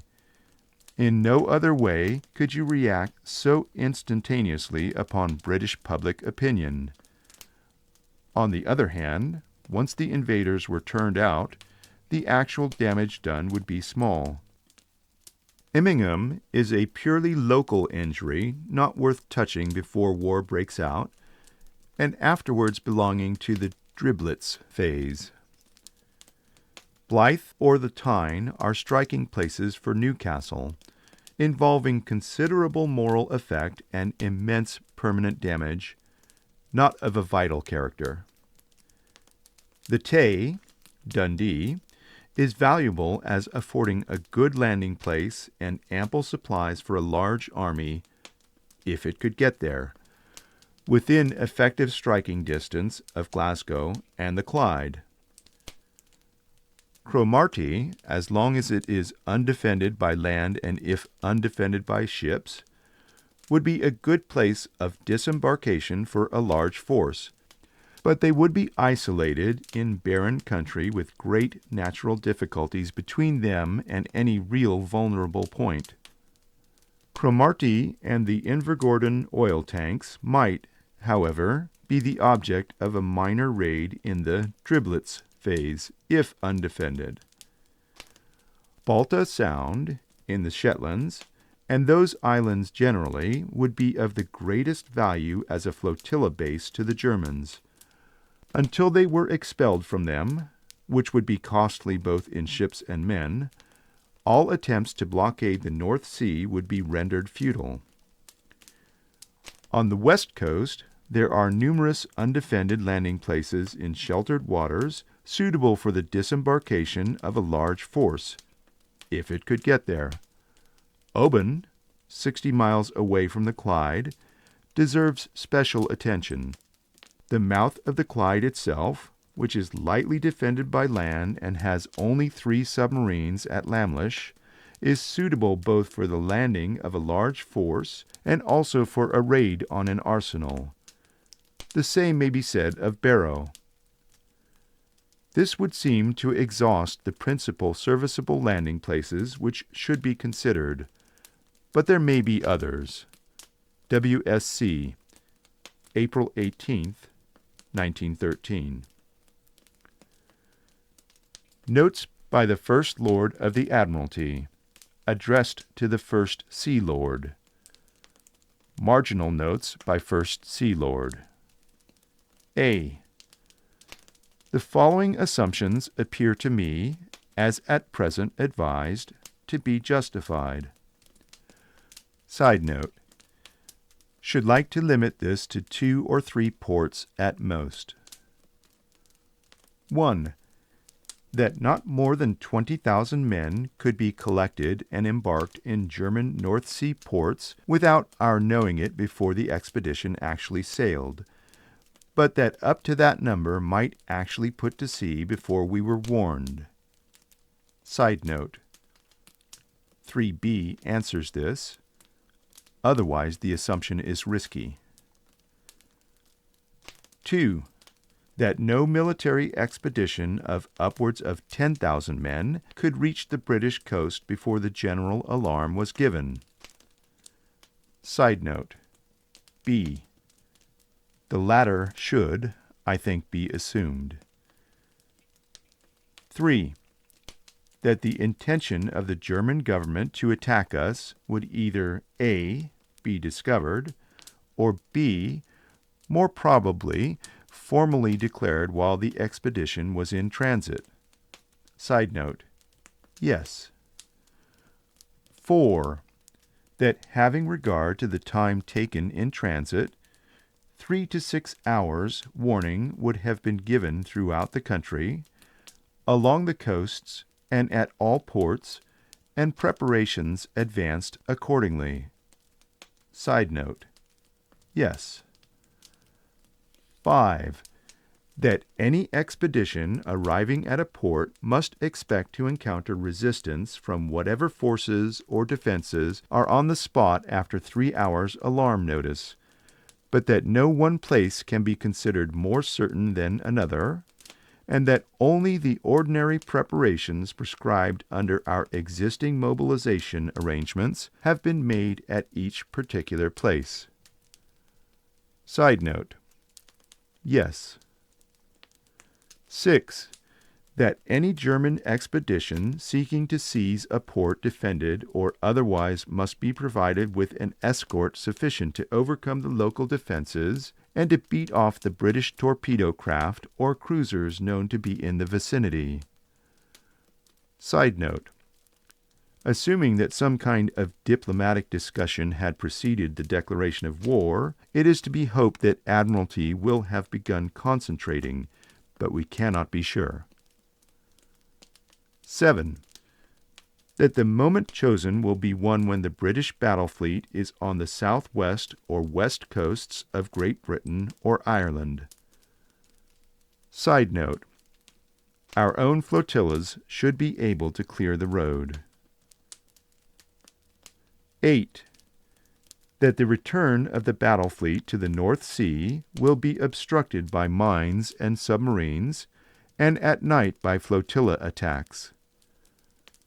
Side note: attempt may be made, but in the case of Harwich, the most probable, there will be Second Fleet ships from Nor, also Nor flotilla, besides patrol vessels to deal with. 9. That pending the return of the battle fleet, the German Navy will have the command of the North Sea, and that so long as it holds the command of the North Sea, it can continue, though at considerable risk, to pass individual vessels, in addition to the original 20,000 men, into the defended harbor which has been seized. The maximum time which in the most unfavorable circumstances would elapse before the return of the British fleet to the North Sea and consequent resumption of British naval superiority is therefore a vital matter.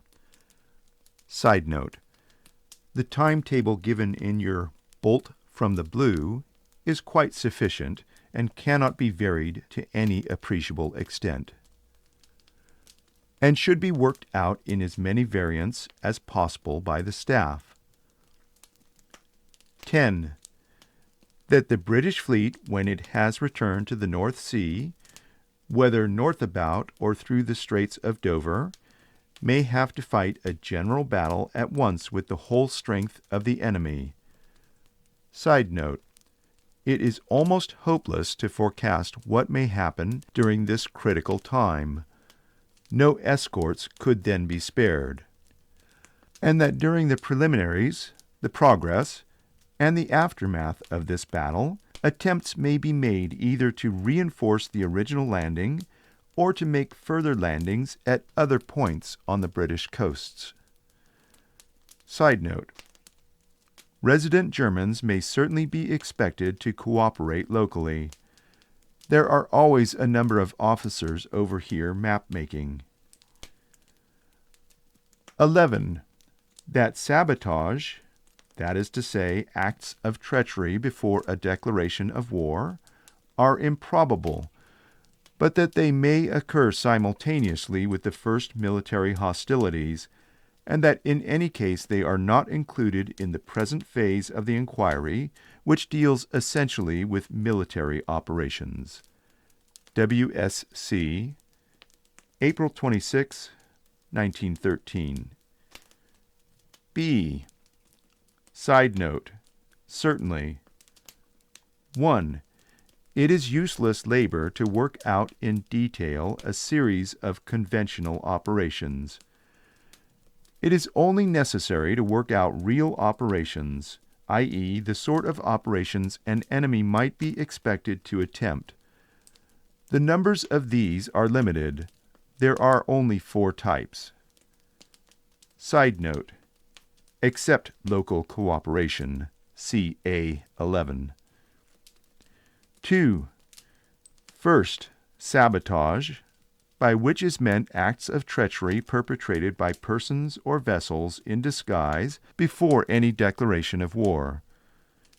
Instances of these acts are given by Captain Hankey in his paper. They are an important study, but they do not touch the problems we are now examining, and they are therefore excluded for the present. Side note: yes. 3.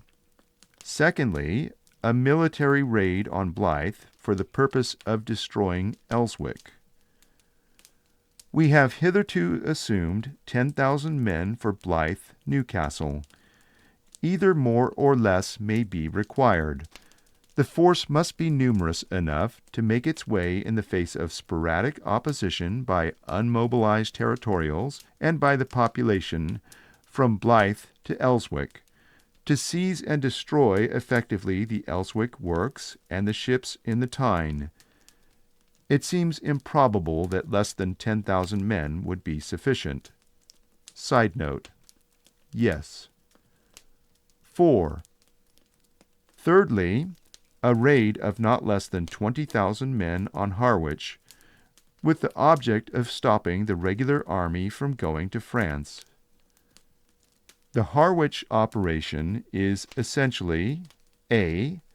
the secret concentration and embarkation of 20,000 men, B. the destruction of the floating and land defenses of Harwich by the escorting hostile squadron, C.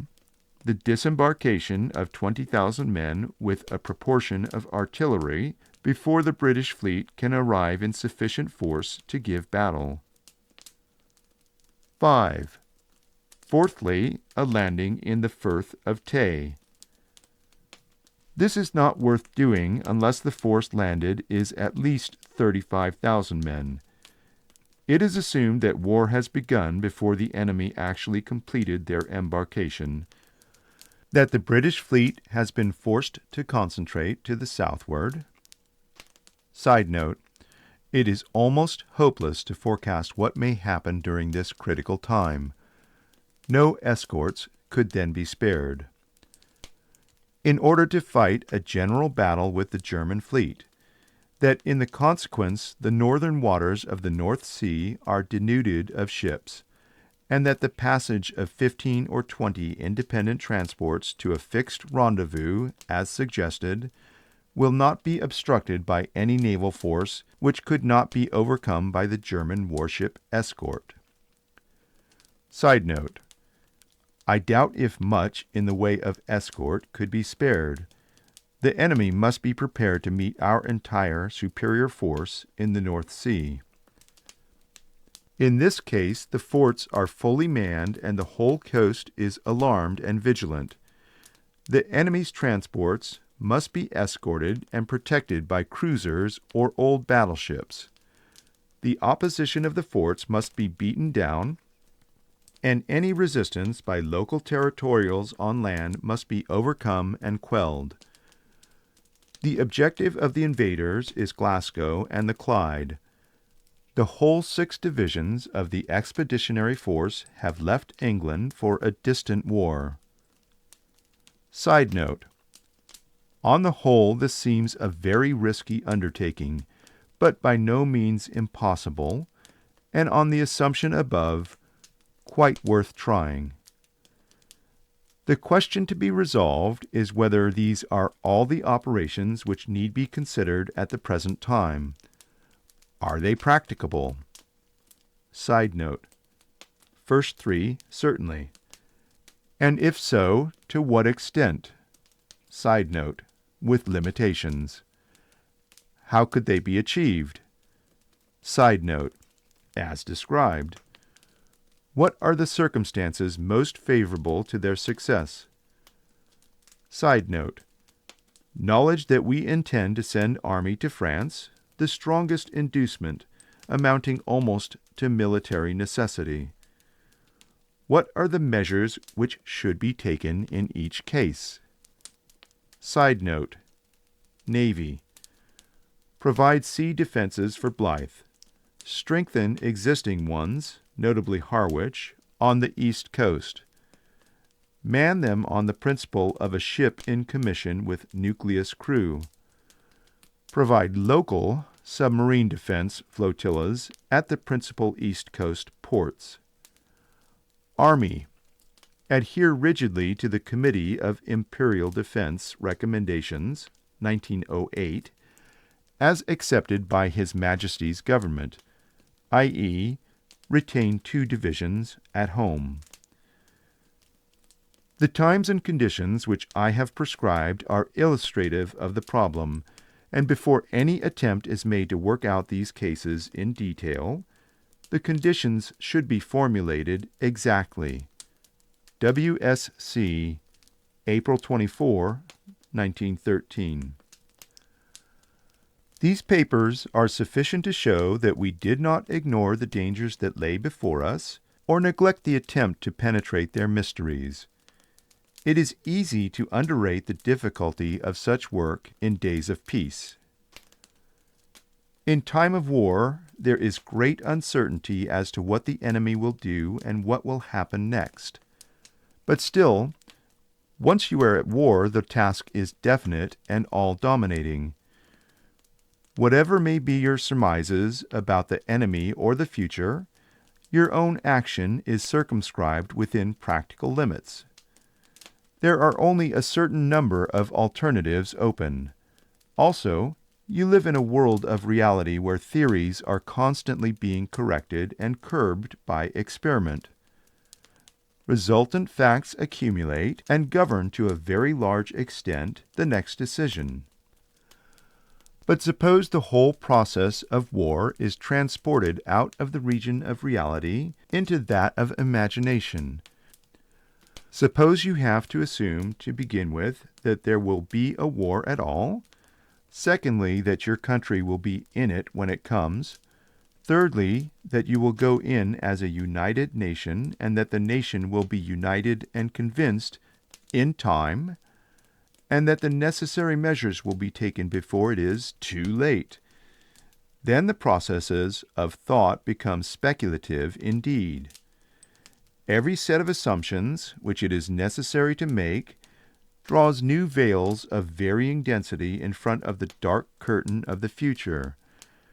The life of the thoughtful soldier or sailor in time of peace is made up of these experiences: intense effort, amid every conceivable distraction, to pick out across and among a swarm of confusing hypotheses what actually will happen on a given day, and what actually must be done to meet it before that day is ended. Meanwhile, all around, people, greatly superior in authority and often in intelligence, regard him as a plodding knave, or at the best an overgrown child playing with toys, and dangerous toys at that. Therefore, The most we could do in the days before the war was to attempt to measure and forecast what would happen to England on the outbreak and in the first few weeks of a war with Germany. To look farther was beyond the power of man. To try to do so was to complicate the task beyond mental endurance. The paths of thought bifurcated too rapidly.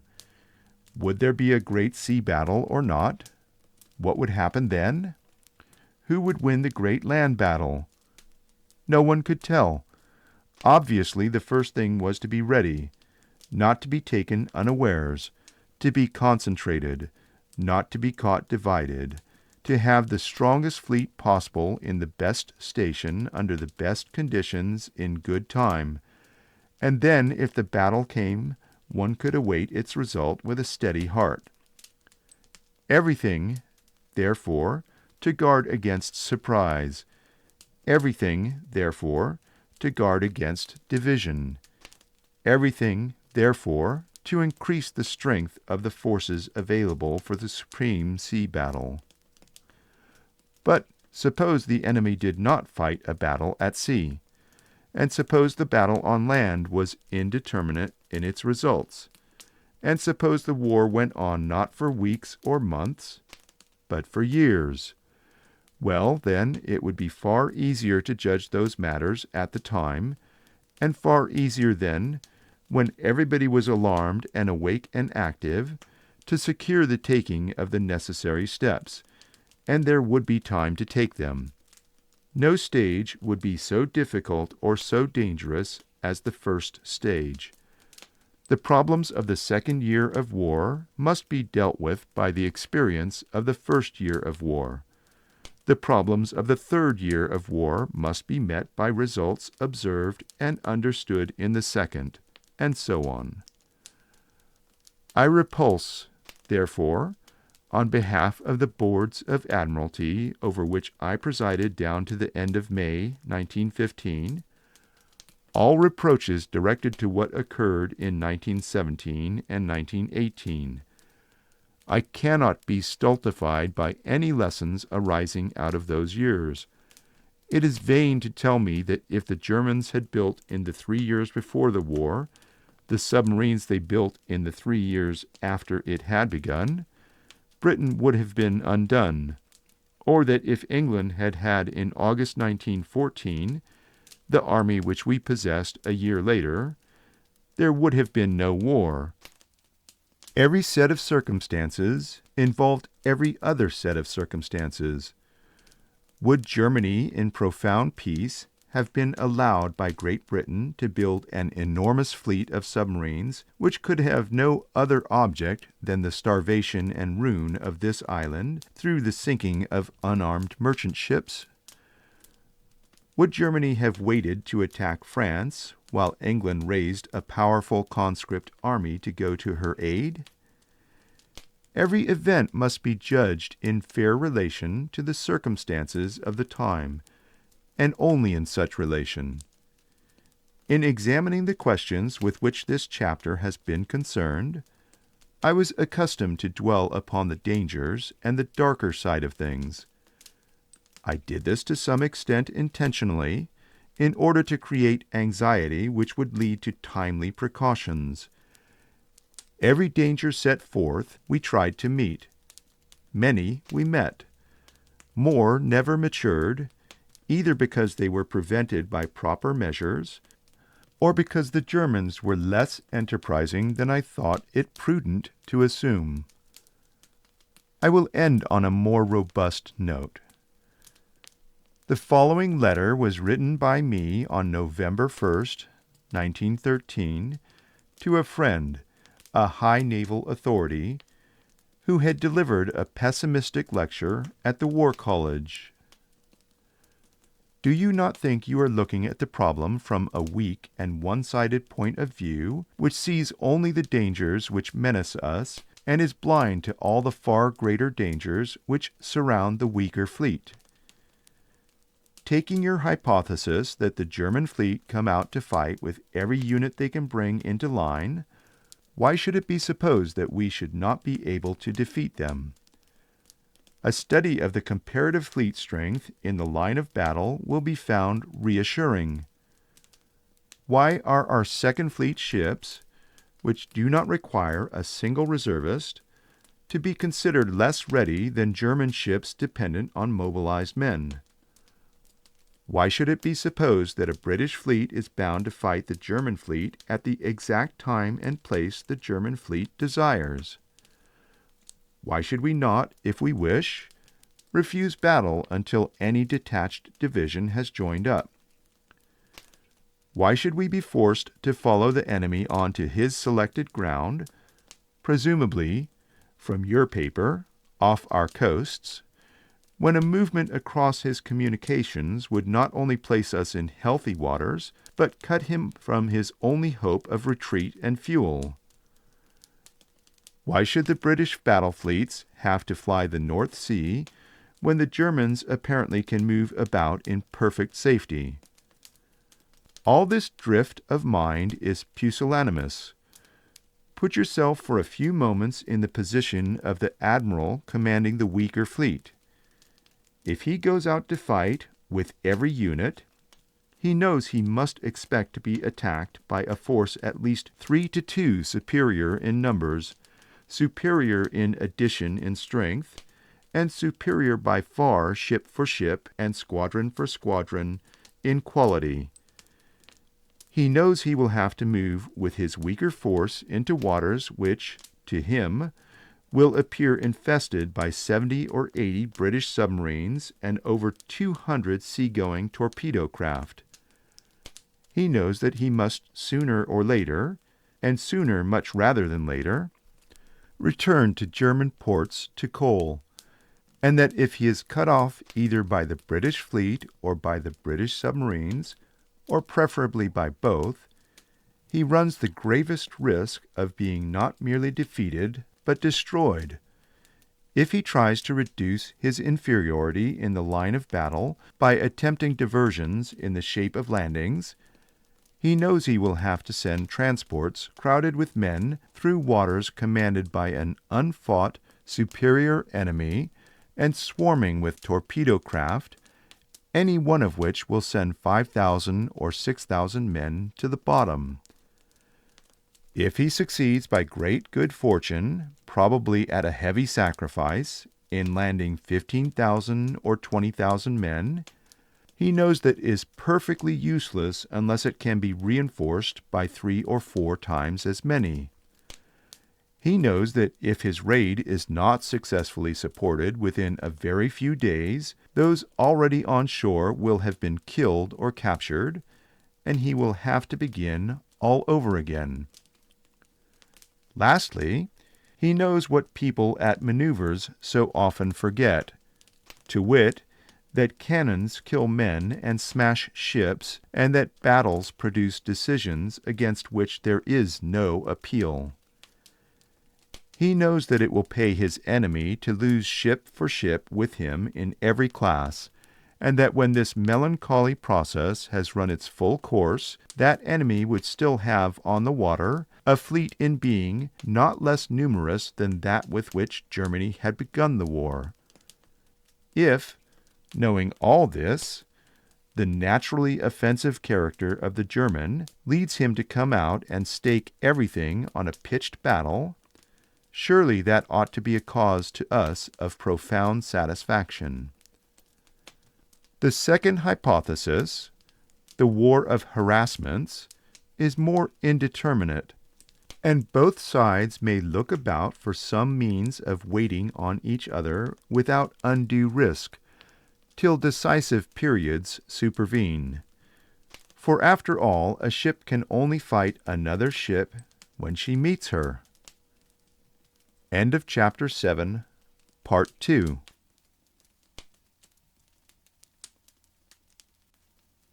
Chapter 8, Part 1 of The World Crisis, Volume 1, by Winston Churchill. Ireland and the European Balance. The oil reserves and supply. The Anglo-Persian Agreement. The 1914 estimates. The rise of naval expenditure. the Canadian ships, the conflict over the estimates, the Admiralty case, a New Year's declaration, final stage of the estimates, the European calm and the Anglo-German détente, renewed efforts for an Anglo-German naval agreement, British party strife and Irish feuds, aggravation of the Irish struggle, faction, the Curragh episode, parliamentary fury, appeals to reason, the Buckingham Palace Conference, visits of the British squadrons to Kiel and Kronstadt, the crime of Sarajevo, the sunlit world, origin of the test mobilization, the Great Review. During the whole of 1913, I was subjected to an ever-growing difficulty about the oil supply. We were now fully committed to oil as the sole motive power for a large proportion of the fleet, including all the newest and most vital units. There was great anxiety on the Board of Admiralty and in the War Staff about our oil fuel reserves. The Second Sea Lord, Sir John Jellicoe, vehemently pressed for very large increases in the scales contemplated. The Chief of the War Staff was concerned not only about the amount of the reserves, but about the alleged danger of using so explosive a fuel in ships of war. Lastly, Lord Fisher's Royal Commission, actuated by Admiralty disquietude, showed themselves inclined to press for a reserve equal to 4 years' expected war consumption. The war consumption itself had been estimated on the most liberal scale by the naval staff. The expense of creating the oil reserve was, however, enormous. Not only had the oil to be bought in a monopoly-ridden market, but large installations of oil tanks had to be erected and land purchased for the purpose. Although this oil fuel reserve, when created, was clearly, whether for peace or war, as much an asset of the state as the gold reserve in the Bank of England, we were not allowed to treat it as capital expenditure. All must be found out of the current estimates. At the same time, the Treasury and my colleagues in the Cabinet were becoming increasingly indignant at the naval expense, which it might be contended was largely due to my precipitancy in embarking on oil-burning battleships, and also in wantonly increasing the size of the guns and the speed and armor of these vessels. On the one hand, therefore, I was subjected to this ever-growing naval pressure, and the other to a solid wall of resistance to expense. In the midst of all lay the existence of our naval power. I had thus to fight all the year on 2 fronts. On one, to repulse the excessive and, as I thought, extravagant demands of the Royal Commission and of my naval advisers, and on the other to wrest the necessary supplies from the Treasury and the Cabinet. I had to be very careful that arguments intended for one front did not become known to my antagonists on the other. I wrote to Lord Fisher that to prescribe a 4 years' standard of reserves would be the death blow to the oil policy of which he was the champion. I was forced to enter into arguments of extreme technical detail with the Second Sea Lord and the War Staff both, as to the probable consumption per month of oil in the opening phases of a naval war, and secondly upon the number of months' supply that should be in the country in each individual month. I had extreme difficulties with the Board of Admiralty in regard to the reductions which I thought necessary in both scales, and I feared for some time that I should lose the services of the Second Sea Lord. This, however, was happily averted, and we finally agreed upon reduced scales, which were in the end accepted by all concerned. these conclusions stood the test of war. The reduced scales estimated a total consumption in the first 10 months of war of 1 million tons. The actual consumption was 800,000. At the end of the 10 months, we held 1 million tons in reserve, or another 12 months' supply at the current rate of expenditure, apart from further purchases which proceeded ceaselessly on the greatest scale. During this year, 1913, also, I carried through the House of Commons the bill authorizing the Anglo-Persian Oil Convention. This encountered a confusing variety of oppositions. Economists deprecating naval expenditure, members from mining constituencies who were especially sensible of the danger of departing from the sound basis of British coal, oil magnates who objected to a national inroad upon their monopolies, conservatives who disapproved of state trading, partisan opponents who denounced the project as an unwarrantable gamble with public money and did not hesitate to impute actual corruption. There was always a danger of these divergent forces combining on some particular stage or point. However, we gradually threaded our way through these difficulties, and by the autumn the convention was the law of the land. We now, at any rate, had an oil supply of our own. All our financial commitments, fomented by rising prices and the ever-increasing complexity and refinement of naval appliances, came remorselessly to a head at the end of 1913, when the estimates for the new year had to be presented first to the Treasury and then to the Cabinet. Knowing that the conflict would be most severe, I warned all Admiralty departments to be well ahead with their financial work and to prepare justification for the unprecedented demands we were obliged to make. We set forth our case in a volume of some 80 pages in which we analyzed minutely each vote and marshaled our reasons. The main burden of this task fell upon the Financial Secretary, Dr. McNamara, whose long experience of Admiralty business was invaluable.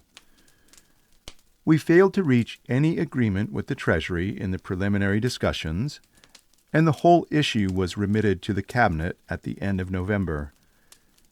There followed nearly 5 months of extreme dispute and tension, during which naval estimates formed the main and often the sole topic of conversation at no less than 14 full and prolonged meetings of the Cabinet.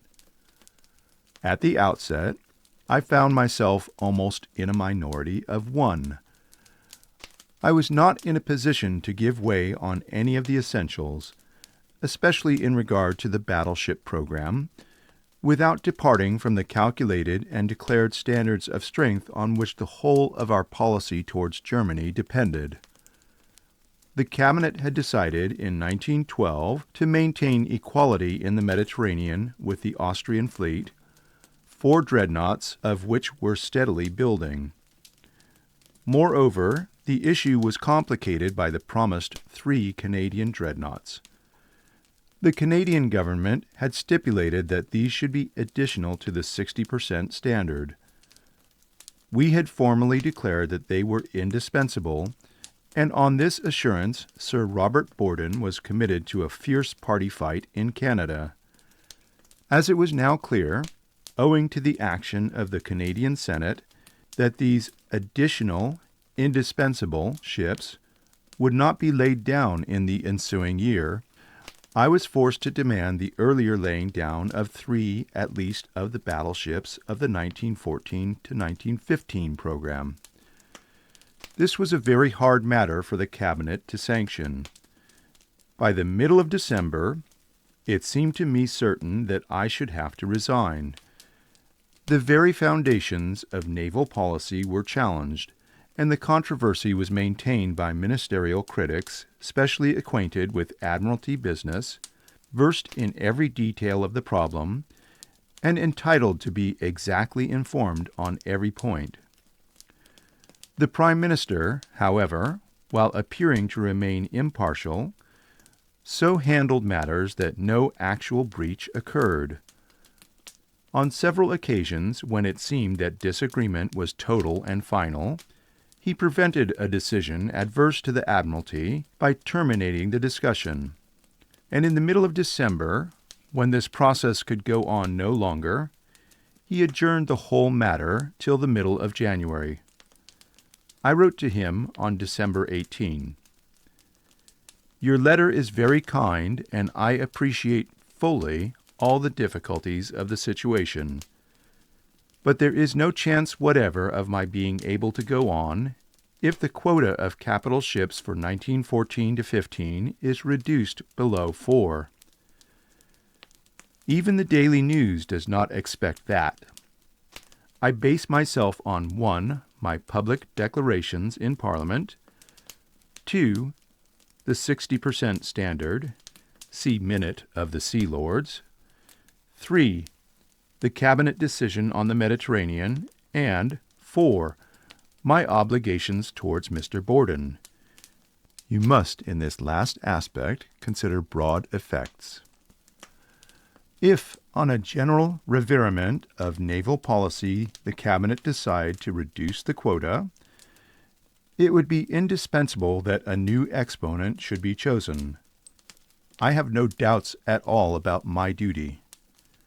My loyalty to you, my conviction of your superior judgment and superior record on naval matters, prompt me to go all possible lengths to prevent disagreement in the Cabinet.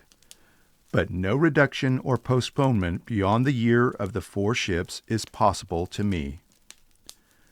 I gathered that the final decision was to stand over till we reassemble in January. But there is no hope of any alteration in my view on this cardinal point, or of the view of my naval advisers. To the First Sea Lord, I wrote on December 26th, I could not in any circumstances remain responsible if the declared program of 4 ships were cut down. But my responsibility is greater than anyone else's, and I hold my naval colleagues perfectly free to review the situation without regard to the action which I should take in the circumstances which may now be apprehended. Prince Louis, however, assured me that he and the other sea lords would not remain in their appointments in the situation described.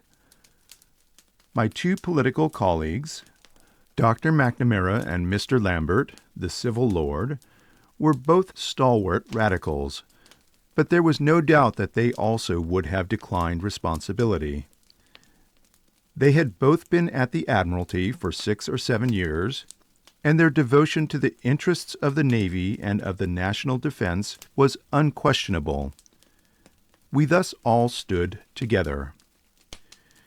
During the interval of the Christmas holidays, which I spent in the south of France, I restated the Admiralty case in the light of all the discussions which had taken place. The closing passages of this document may be reproduced.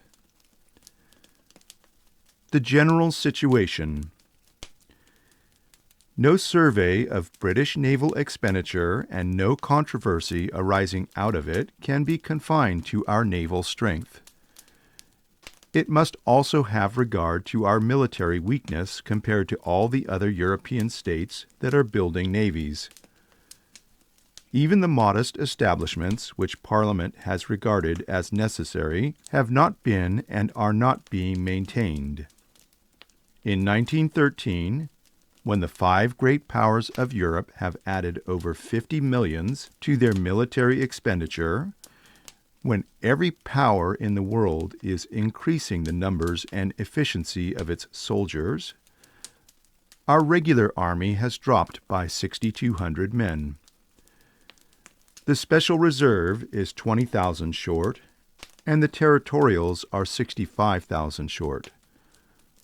Only the belief that the naval strength of the country is being effectively maintained prevents a widespread, and in important respects a well-justified, alarm. If at any time we lose the confidence which the country has given to our naval administration in the last 5 years, the public attention cannot fail to be turned into channels which, apart from raising awkward questions, will lead directly to largely increased expenditure. Our naval standards and the programs which give effect to them must also be examined in relation not only to Germany, but to the rest of the world. We must begin by recognizing how different the part played by our Navy is from that of the navies of every other country. Alone among the great modern states, we can neither defend the soil upon which we live, nor subsist upon its produce. Our whole regular army is liable to be ordered abroad for the defense of India. The food of our people, the raw material of their industries, the commerce which constitutes our wealth, has to be protected as it traverses thousands of miles of sea and ocean from every quarter of the globe. Our necessary insistence upon the right of capture of private property at sea exposes British merchant ships to the danger of attack not only by enemies' warships, but by converted armed merchantmen. The burden of responsibility laid upon the British Navy is heavy, and its weight increases year by year. All the world is building ships of the greatest power, training officers and men, creating arsenals, and laying broad and deep the foundations of future permanent naval development and expansion. In every country, powerful interests and huge industries are growing up, which will render any check or cessation in the growth of navies increasingly difficult as time passes. Besides the great powers, there are many small states who are buying or building great ships of war, and whose vessels may by purchase, by some diplomatic combination, or by duress, be brought into the line against us. None of these powers need, like us, navies to defend their actual safety or independence. They build them so as to play a part in the world's affairs. It is sport to them. It is death to us. These possibilities were described by Lord Crewe in the House of Lords last year. It is not suggested that the whole world will turn upon us, or that our preparations should contemplate such a monstrous contingency. By a sober and modest conduct, by a skillful diplomacy, we can in part disarm and in part divide the elements of potential danger. But 2 things must be remembered. First, that our diplomacy depends in a great part for its effectiveness upon our naval position, and that our naval strength is the one great balancing force which we can contribute to our own safety and to the peace of the world. Secondly, we are not a young people with a scanty inheritance. We have engrossed to ourselves, in times when other powerful nations were paralyzed by barbarism or internal war, an immense share of the wealth and traffic of the world. We have got all we want in territory, and our claim to be left in the unmolested enjoyment of vast and splendid possessions often seems less reasonable to others than to us. Further, we do not always play the humble role of passive unassertiveness. We have intervened regularly, as it was our duty to do, and as we could not help doing, in the affairs of Europe and of the world. We are now deeply involved in the European situation. We have responsibilities in many quarters. It is only 2 years ago that the Chancellor of the Exchequer went to the Mansion House and delivered a speech which, to save Europe from war, brought us to the very verge of it. I have myself heard the Foreign Secretary say to my predecessor that he had received so stiff a communication from the German ambassador, that the fleet must be placed in a condition of readiness to be attacked at any moment. The impression which those events produced in my mind is ineffaceable. I saw that even a liberal government, whose first and most profound resolve must always be to preserve peace, might be compelled to face the gravest and most hateful possibilities. All governments in England will not be liberal governments. All foreign secretaries will not have the success of Sir Edward Grey.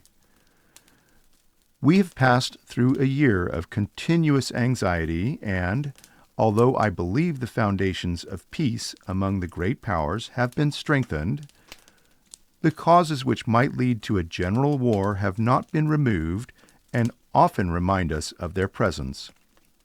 There has not been the slightest abatement of naval and military preparation. On the contrary, we are witnessing this year increases of expenditure by the continental powers beyond all previous experience. The world is arming as it has never armed before. Every suggestion of arrest or limitation has been brushed aside. From time to time, awkward things happen, and situations occur which make it necessary that the naval force at our immediate disposal, now in this quarter, now in that, should be rapidly counted up. On such occasions, the responsibilities which rest on the Admiralty come home with brutal reality to the minister at its head, and unless our naval strength is solidly, amply, and unswervingly maintained, with due and fair regard to the opinions of the professional advisers of the government, I could not feel that I was doing my duty if I did not warn the country of its danger. The memorandum and the interval for reflection produced a certain change in the situation, and on my return to England in the middle of January, I was informed by several of my most important colleagues that they considered the Admiralty case on main essentials had been made good. The conflict, however, renewed itself with the utmost vigor. We continued to pump out documents and arguments from the Admiralty in a ceaseless stream, dealing with each new point as it was challenged. I telegraphed to Sir Robert Borden, acquainting him with the crisis that was developing about the 3 ships to be accelerated in lieu of the Canadian dreadnoughts, informing him of my intention to resign if unsuccessful, and invoking his aid by a full exposition of the Canadian point of view. This he most readily gave, setting forth in a masterly telegram the embarrassed position in which his government would stand in their naval effort if no additional measure were taken by us to cover their interim default. Meanwhile, echoes of the controversy had found their way into the newspapers. As early as January 3rd, the Chancellor of the Exchequer, in an interview with the Daily Chronicle, had deplored the folly of expenditure upon armaments, had pointedly referred to the resignation of Lord Randolph Churchill on the subject of economy, and had expressed the opinion that the state and prospects of the world were never more peaceful. The liberal and radical press were loud in their economy chorus, and a very strong movement against the Admiralty developed among our most influential supporters in the House of Commons. However, Parliament soon reassembled. The Irish question began to dominate attention. Eager partisans of the Home Rule cause were by no means anxious to see the government weakened by the resignation of the entire Board of Admiralty. We were already so hard-pressed in the party struggle that the defection even of a single minister might have produced a serious effect. No one expected me to pass away in sweet silence. The prospect of a formidable naval agitation, added to the Irish tension, was recognized as uninviting.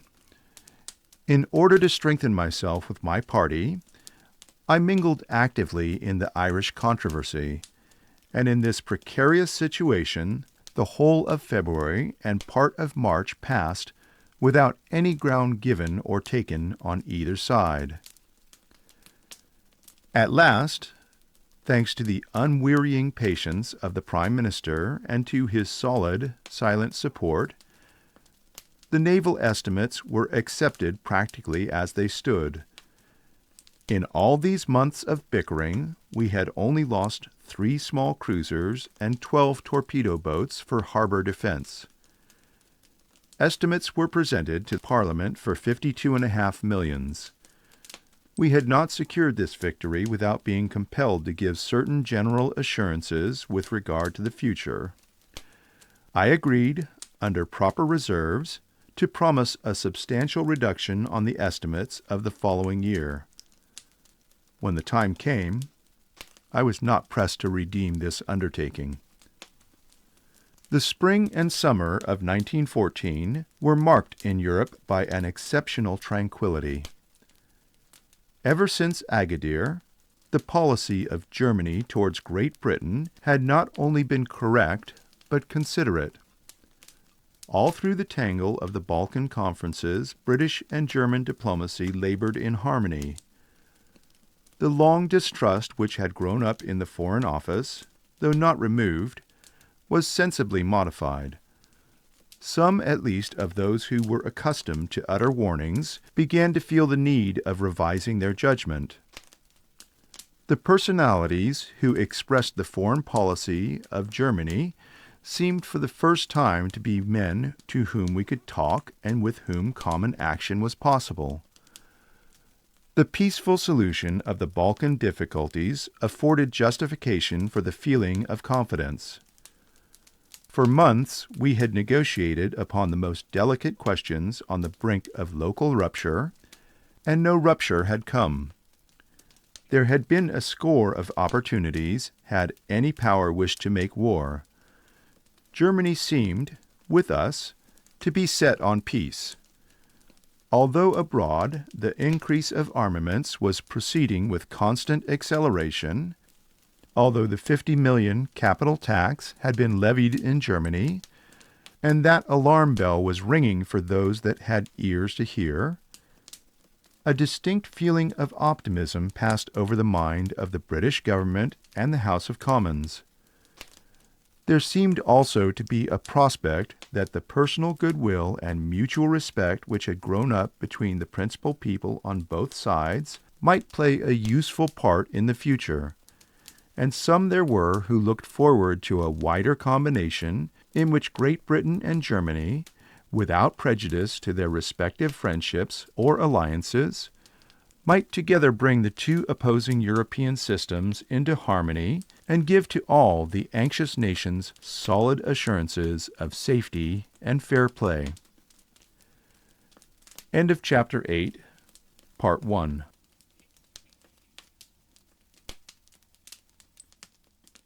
Chapter 8, Part 2 of The World Crisis, Volume 1, by Winston Churchill. Ireland and the European Balance. Naval rivalry had at the moment ceased to be a cause of friction. We were proceeding inflexibly for the 3rd year in succession with our series of programs according to scale and declaration. Germany had made no further increases since the beginning of 1912. It was certain that we could not be overtaken as far as capital ships were concerned. I thought that the moment was opportune to renew by another method the conversations about a naval agreement, if not a naval holiday, which had been interrupted in 1912. I therefore suggested to the Foreign Secretary that I should meet Admiral von Tirpitz, if a convenient opportunity presented itself, and I set out in the following minute some of the points which I thought might be discussed and which, though small, if agreed upon, would make for easement and stability. May 20th, 1914. Prime Minister, Sir Edward Grey. In Madrid at Easter, Sir Ernest Cassell told me that he had received from Herr Ballon a statement to this effect: "How I wish that I could get Churchill here during the Kiel week. Tirpitz will never allow the Chancellor to settle any naval questions, but I know he would like to have a talk with his English colleague on naval matters, and I am sure that if the subject of limiting naval armaments were ever approached in a businesslike way, some agreement would be reached." On the same day, I received a telegram from the Admiralty saying that the Foreign Office particularly wished a British squadron to visit German ports simultaneously with other naval visits. Personally, I should like to meet Tirpitz, and I think a non-committal friendly conversation, if it arose naturally and freely, might do good and could not possibly do any harm. Indeed, after all I have said about a naval holiday, it would be difficult for me to repulse any genuine desire on his part for such a conversation. The points I wish to discuss are these. First, my own naval holiday proposals, and to show him, as I can easily do, the good faith and sound reasons on which they are based. I do not expect any agreement on these, but I would like to strip the subject of the misrepresentation and misunderstanding with which it has been surrounded, and put it on a clear basis in case circumstances should ever render it admissible. Second, I wish to take up with him the suggestion which he made in his last speech on naval estimates of a limitation in the size of capital ships. Even if numbers could not be touched, a limitation in the size would be a great saving, and is on every ground to be desired. This subject could only be satisfactorily explored by direct personal discussion in the first instance. Third, I wish to encourage him to send German ships to foreign stations by showing him how much we wish to do the same, and how readily we shall conform to any dispositions which have the effect of reducing the unwholesome concentration of fleets in home waters. Quite apart from the diplomatic aspect, it is bad for the discipline and organization of both navies, and the Germans fully recognize this. Fourth, I wish to discuss the abandonment of secrecy in regard to the numbers and general characteristics, apart from special inventions, of the ships built and building in British and German dockyards.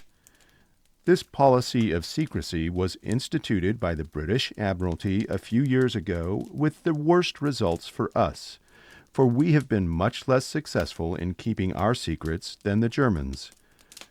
I should propose to him in principle that we gave the naval attachés equal and reciprocal facilities to visit the dockyards and see what was going on, just as they used to do in the past.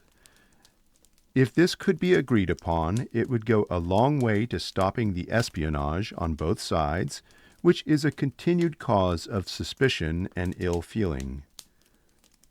I hope, in view of the very strong feeling there is about naval expenditure and the great difficulties I have to face, my wish to put these points to Admiral von Tirpitz, if a good opportunity arises, and if it is clear that he would not resent it, may not be dismissed.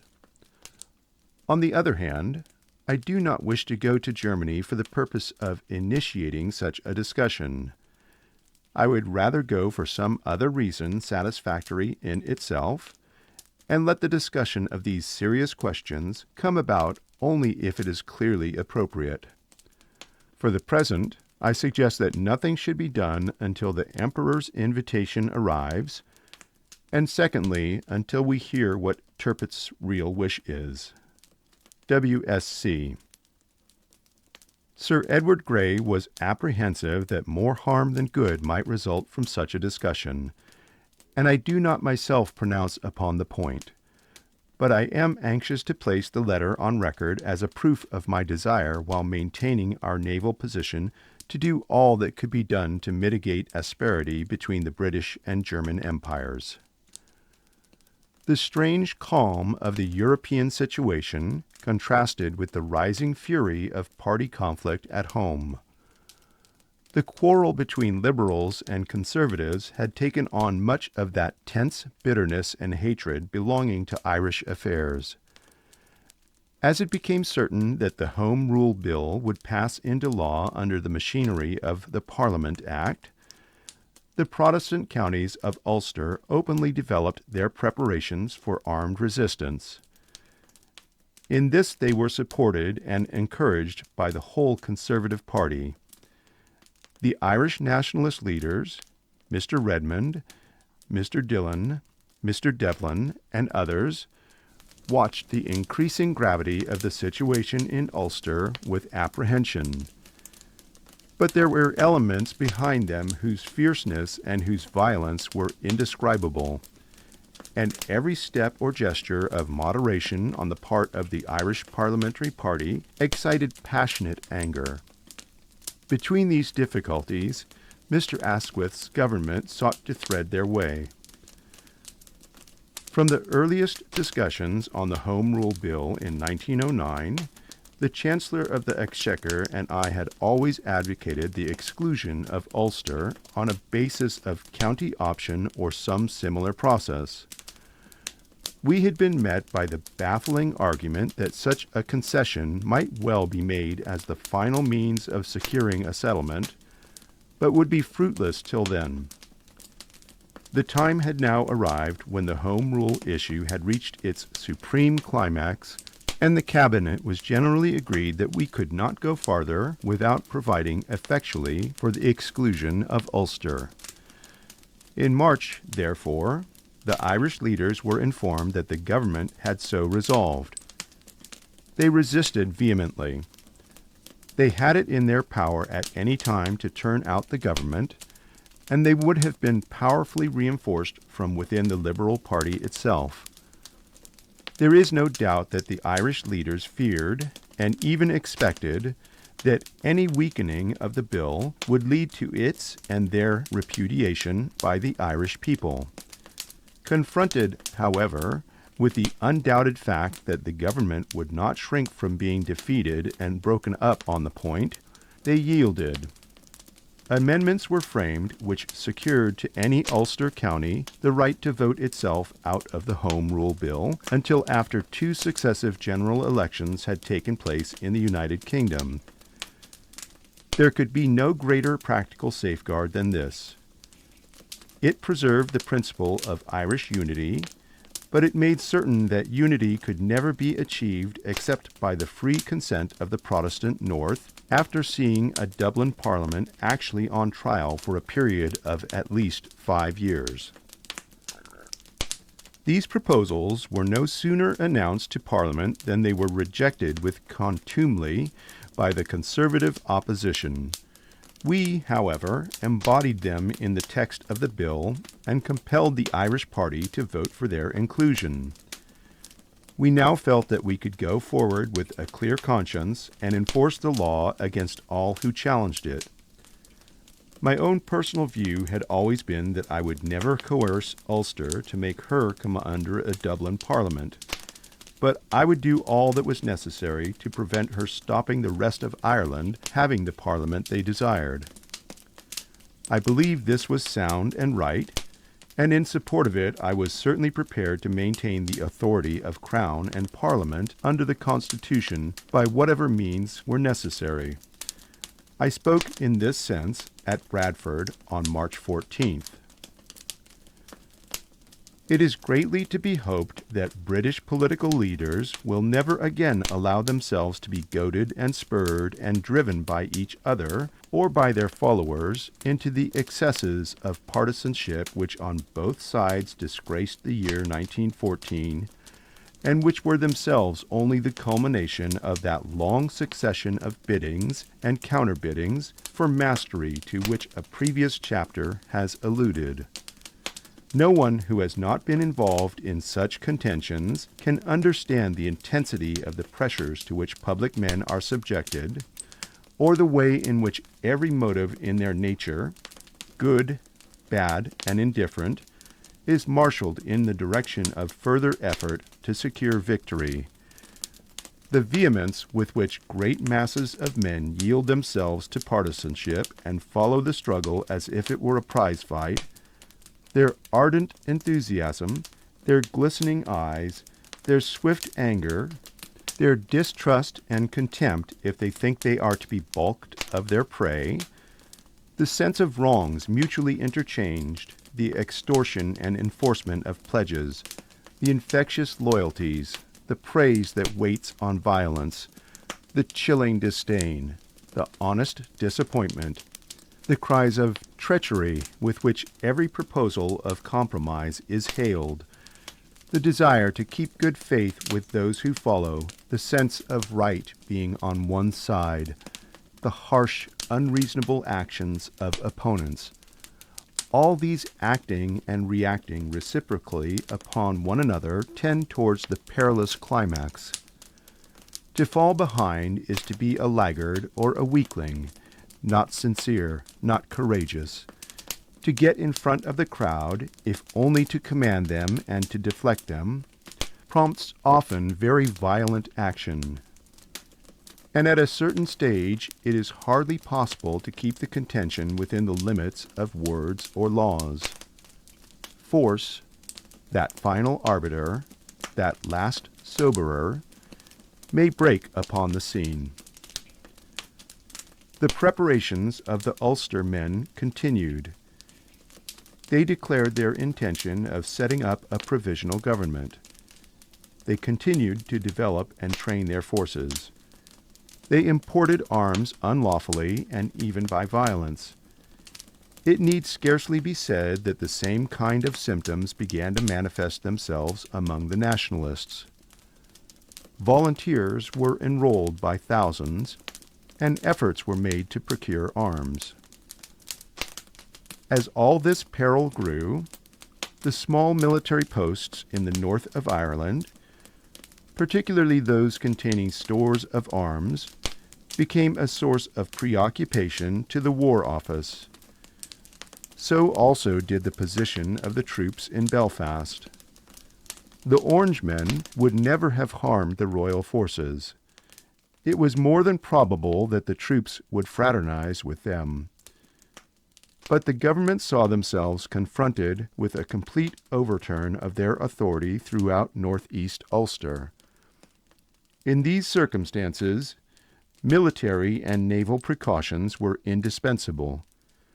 On 14th March, it was determined to protect the military stores at Carrickfergus and certain other places by small reinforcements, and as it was expected that the Great Northern Railway of Ireland would refuse to carry the troops, preparations were made to send them by sea.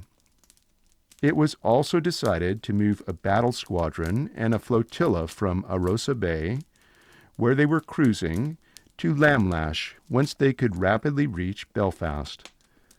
It was thought that the popularity and influence of the Royal Navy might produce a peaceable solution, even if the army had failed.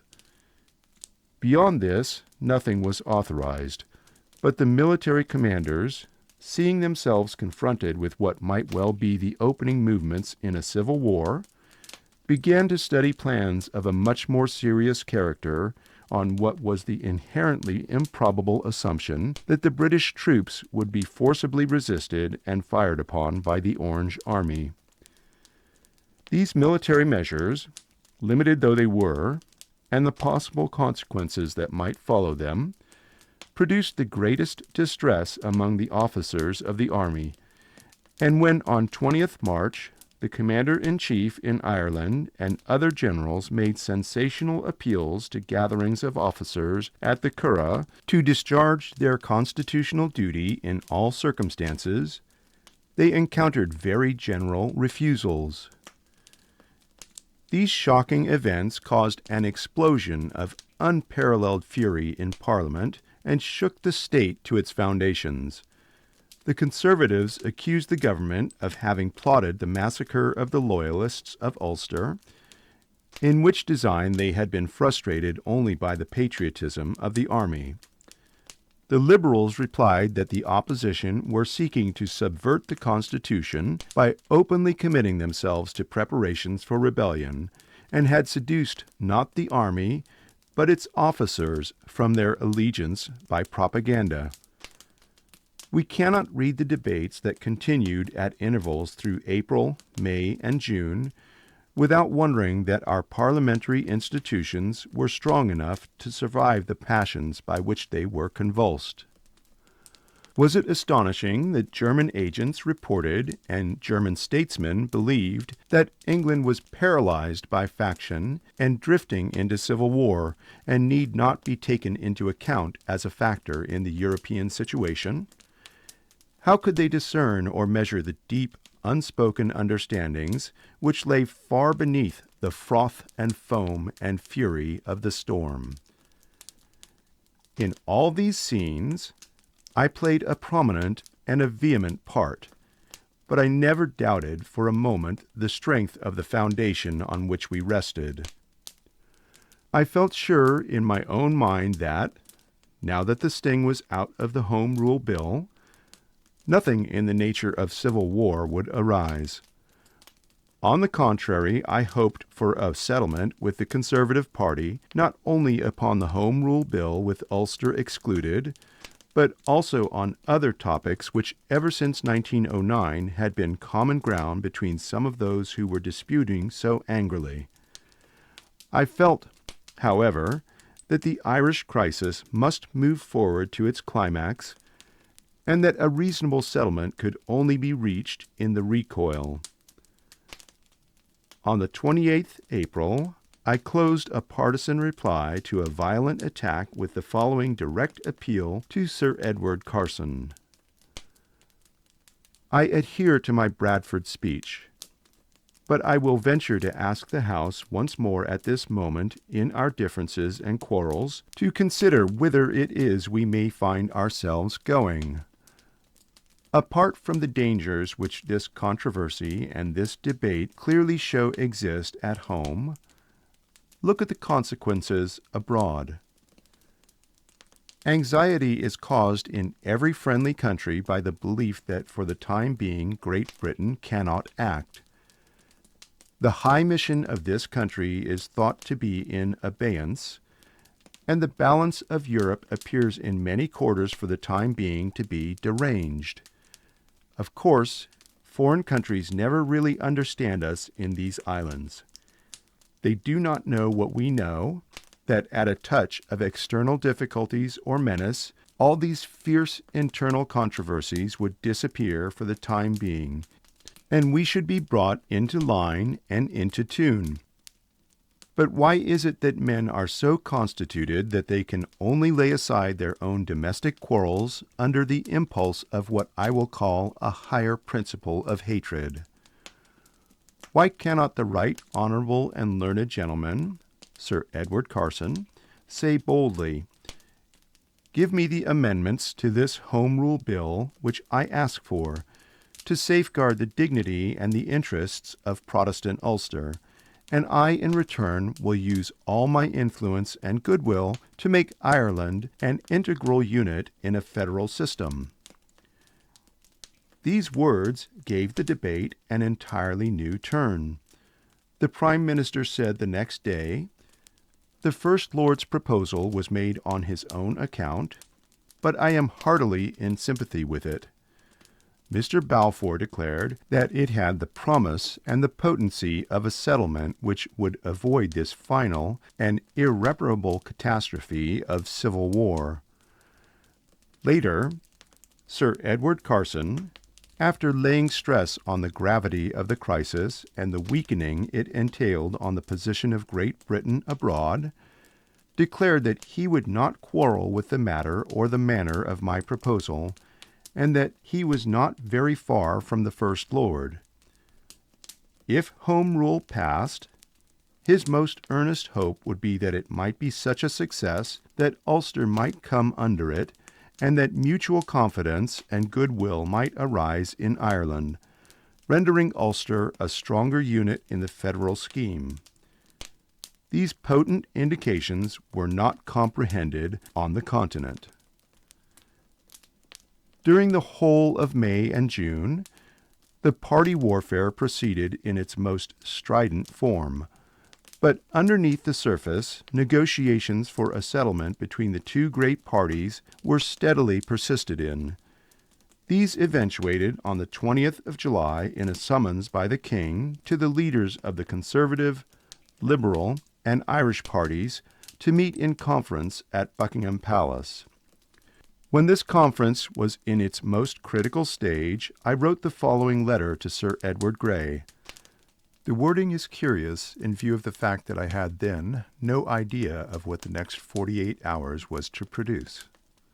On this I am content to rest so far as the Irish question before the war is concerned.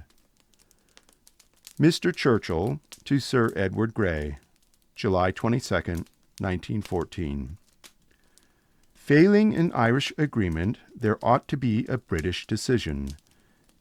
Carson and Redmond, whatever their wishes, may be unable to agree about Tyrone. They may think it worth a war, and from their point of view it may be worth a war.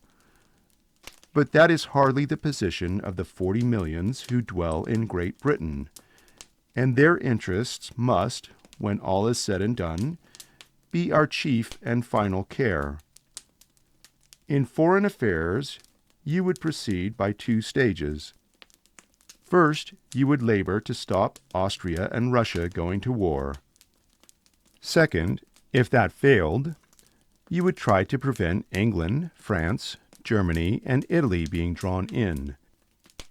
Exactly what you would do in Europe is right in this domestic danger, with the difference that in Europe, the second step would only hope to limit and localize the conflict, whereas at home, the second step, if practicable and adopted, would prevent the local conflict.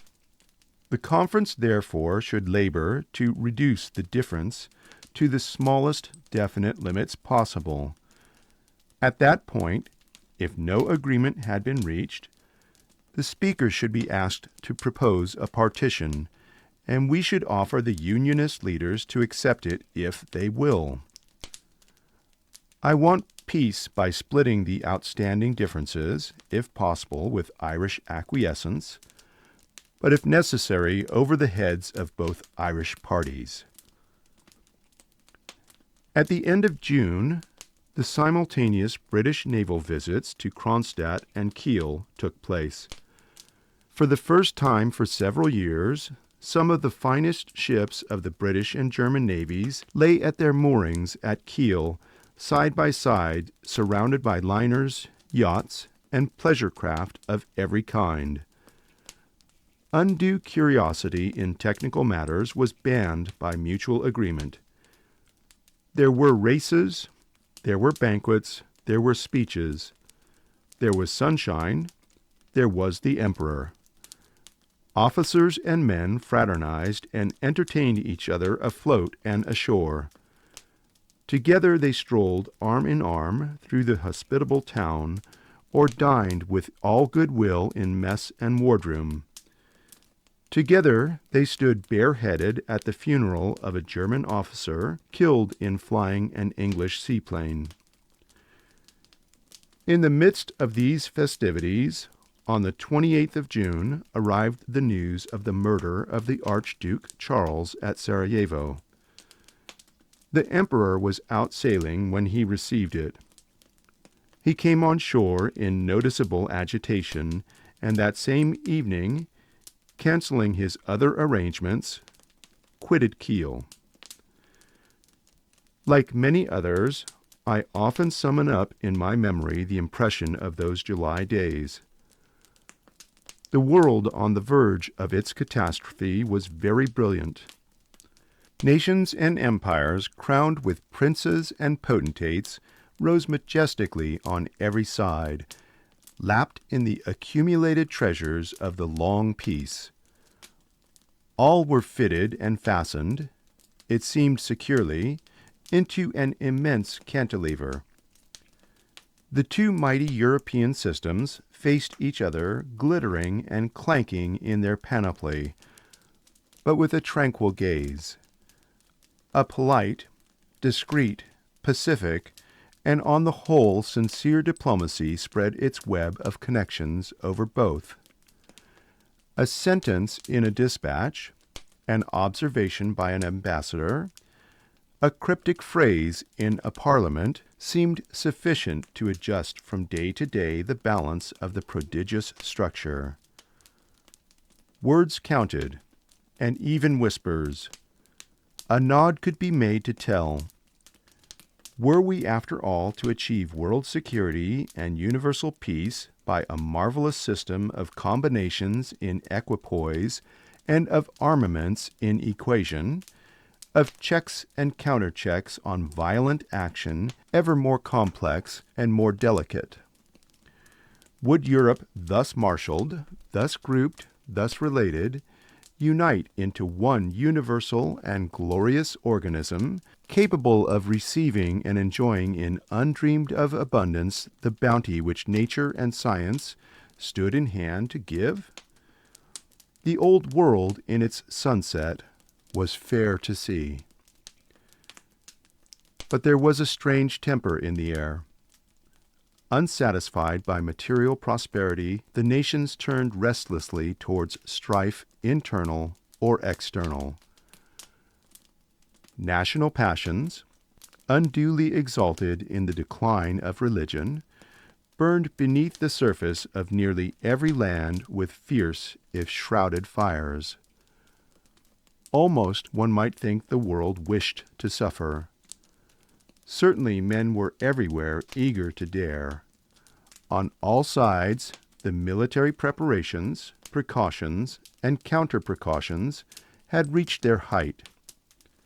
France had her 3 years' military service, Russia her growing strategic railways, the ancient empire of the Habsburgs, newly smitten by the bombs of Sarajevo, was a prey to intolerable racial stresses and profound processes of decay.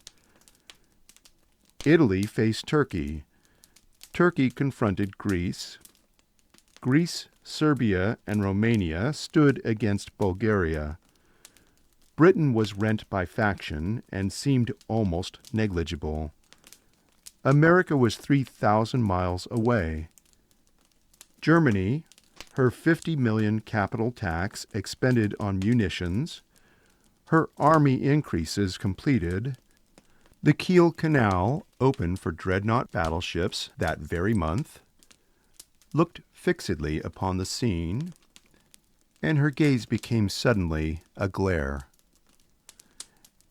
In the autumn of 1913, when I was revolving the next year's Admiralty policy in the light of the coming estimates, I had sent the following minute to the First Sea Lord.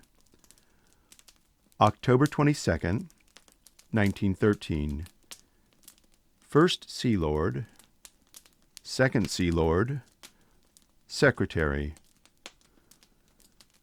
We have now had maneuvers in the North Sea on the largest scale for 2 years running, and we have obtained a great deal of valuable data which requires to be studied.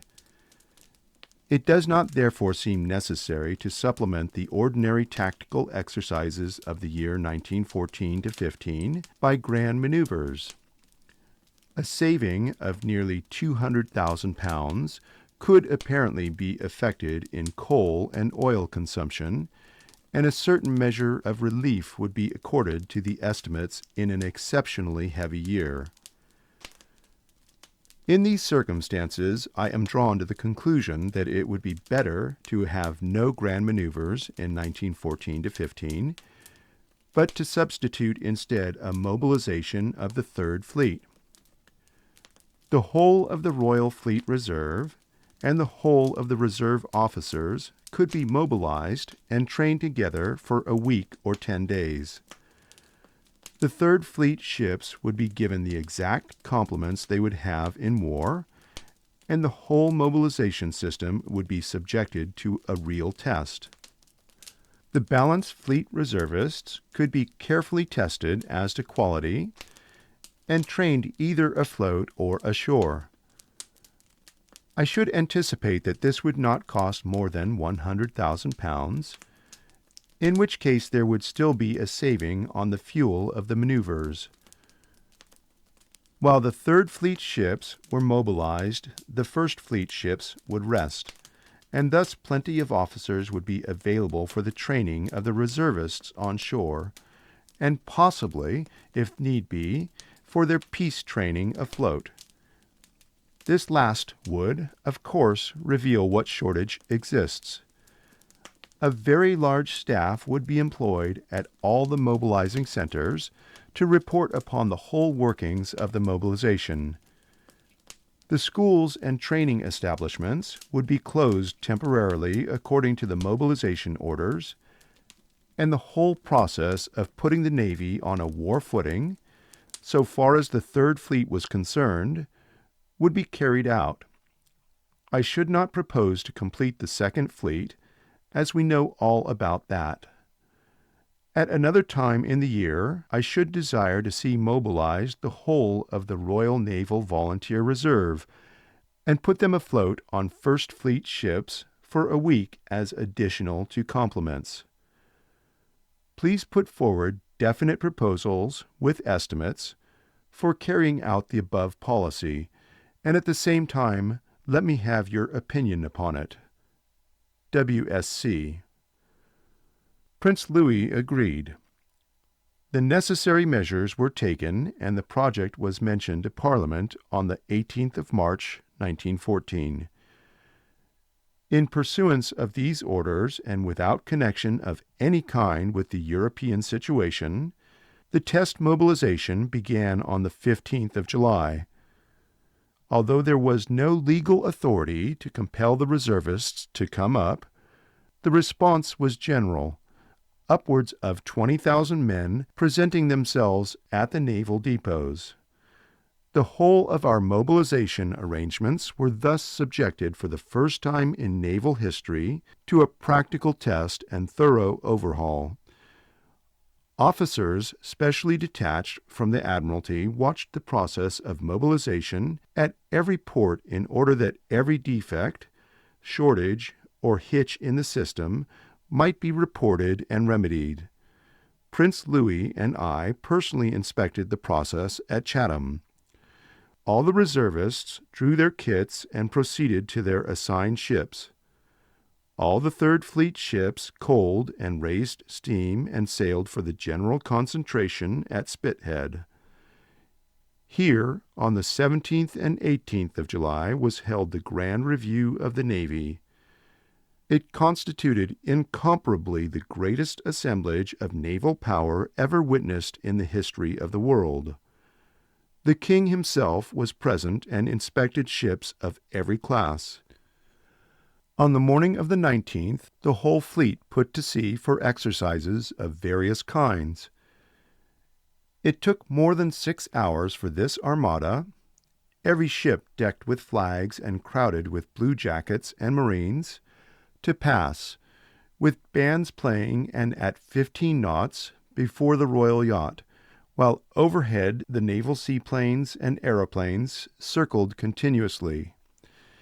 Yet it is probable that the uppermost thought in the minds both of the sovereign and those of his ministers there present was not the imposing spectacle of British majesty and might defiling before their eyes, not the oppressive and even sultry atmosphere of continental politics, but the haggard, squalid, tragic Irish quarrel which threatened to divide the British nation into two hostile camps.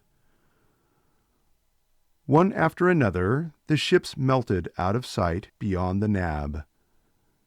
They were going on a longer voyage than any of us could know. End of Chapter 8, Part 2.